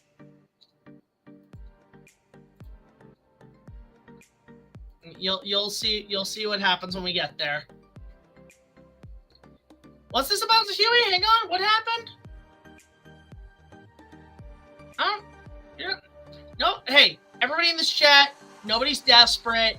Nobody's a beggar. None of that stuff. Nobody's a failure. Okay. Everybody here is a winner. All right. Everybody here is just here to have a good time, and that's all that should matter in the long run. There are also some new side characters like the bounty hunters and Weasel. Who makes it pretty? All right.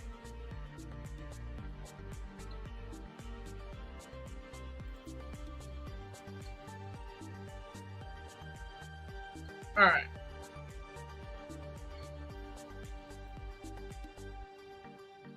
We're getting there, guys.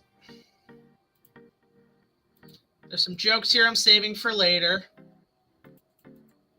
Which reminds me, I definitely will be getting back to Inuyasha at some point. Oh my god, did it crash? I'm so sorry. You guys can't see what I'm doing. Shit. I'm an idiot. Here we go. Now you can see. I don't know why it keeps crashing, but there we go. Okay, we're back. I did not realize that. I'm so sorry.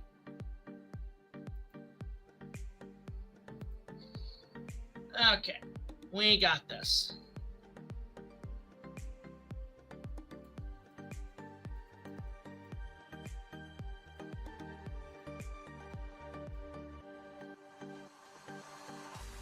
Let's see here. Emperor Theodore Tugboat. Oh God. That'd be funny, actually. I'd do that. That's funny. To George's first major film, American Graffiti. And then there's the unique aliens, the Photononians, and the Geonosians. Both different, but have amazing designs.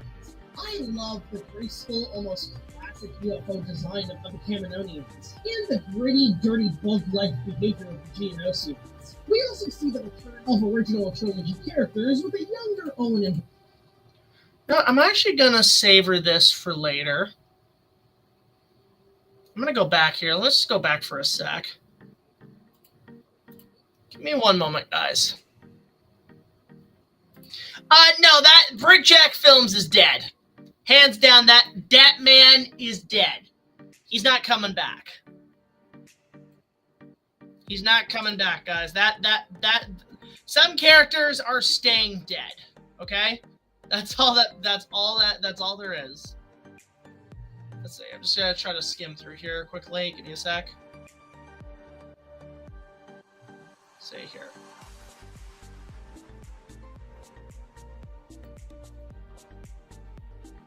Save that for later.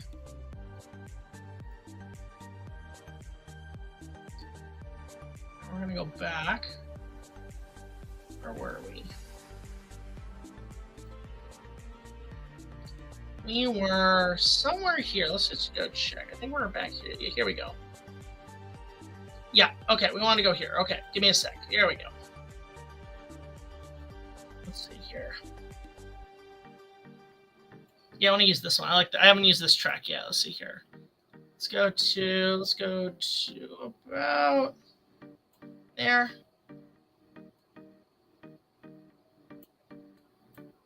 Here we go.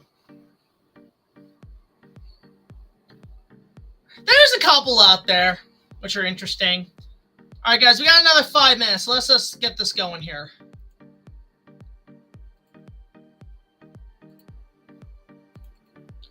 We're going to get moving here.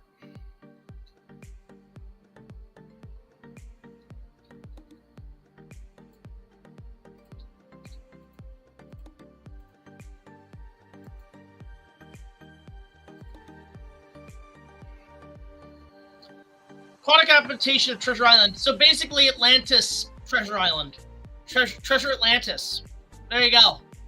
That's all it is. That'd be cool.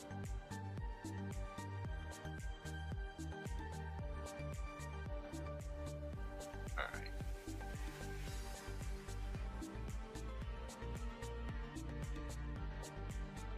We're almost done, guys. We're getting there.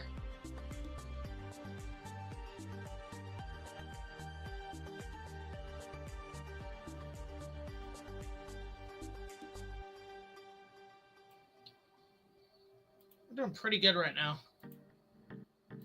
We are just moving along. We're just going. Don't know what that is, Tyler. Yeah, we're on the last 4 minutes, guys.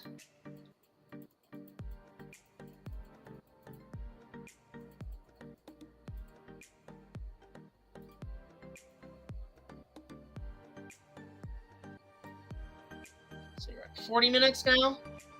Okay, we're doing okay.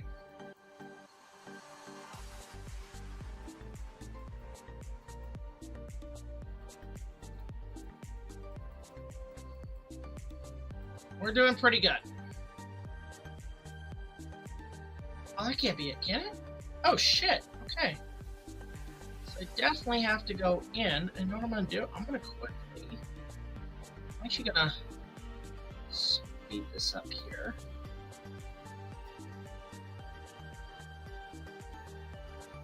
It's about 40 minutes, right? All right, so... yeah, again, we're just adding the music to make it sound nice. That's really about it for now, just so we can have that in the can ready to go. There we go. Okay, we're good. Hey, thank you so much for supporting the Patreon. Actually, Huey's Patreon. Guys, go check out Huey's Patreon. He could really appreciate the help financially. Please do and go support him.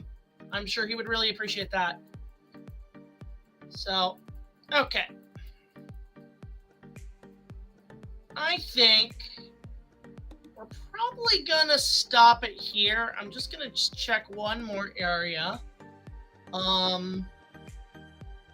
See if we can get a little bit more in there. Let's just try to get this one here. State that there. Go here. Go here. Put that underneath. Let's put it to like 12. Well, I'm going to focus on this right now. Yeah, so 40 minutes. We're getting there. The portion of the review portion's almost done. But, yeah. I think this is where we're going to wrap it for tonight, guys. All right. No, I don't want to upgrade my thing. I think I'm going to wrap it up here. It's a very quick editing stream to get you guys entertained and so on. I answered a couple of questions. Just going to give a huge shout-out to everybody who sent us super chats. Toon King, Honey Bear, all of you guys who sent super chats, really appreciate it. But we're going to call it a night, guys. Really appreciate everybody coming in. Go support Huey2More's Patreon. It would really appreciate it. Patreon.com/Huey2More. You can support our Patreon. You can check out Honey Bear's ResiliencyandMe.com. It would help if you guys go check out her website, get some clout. She's just been rebranding. She's been doing really well. We're really proud of her. And all that would be good. But yeah, guys, that's it for tonight. Tune in Friday. There's a little announcement, nothing too big, but it's really cool. Something's happening the following week that I'm just going to be announcing about. But yeah, look forward to episode 2 coming down the line. It's going to be really fun. Hope you guys enjoyed this little preview. But until next time, like, comment, subscribe. See you guys later. It's Big Jack from signing off, and have a good week, and I'll just check in with the new announcement video Friday. So until then, see you guys later, and take it easy.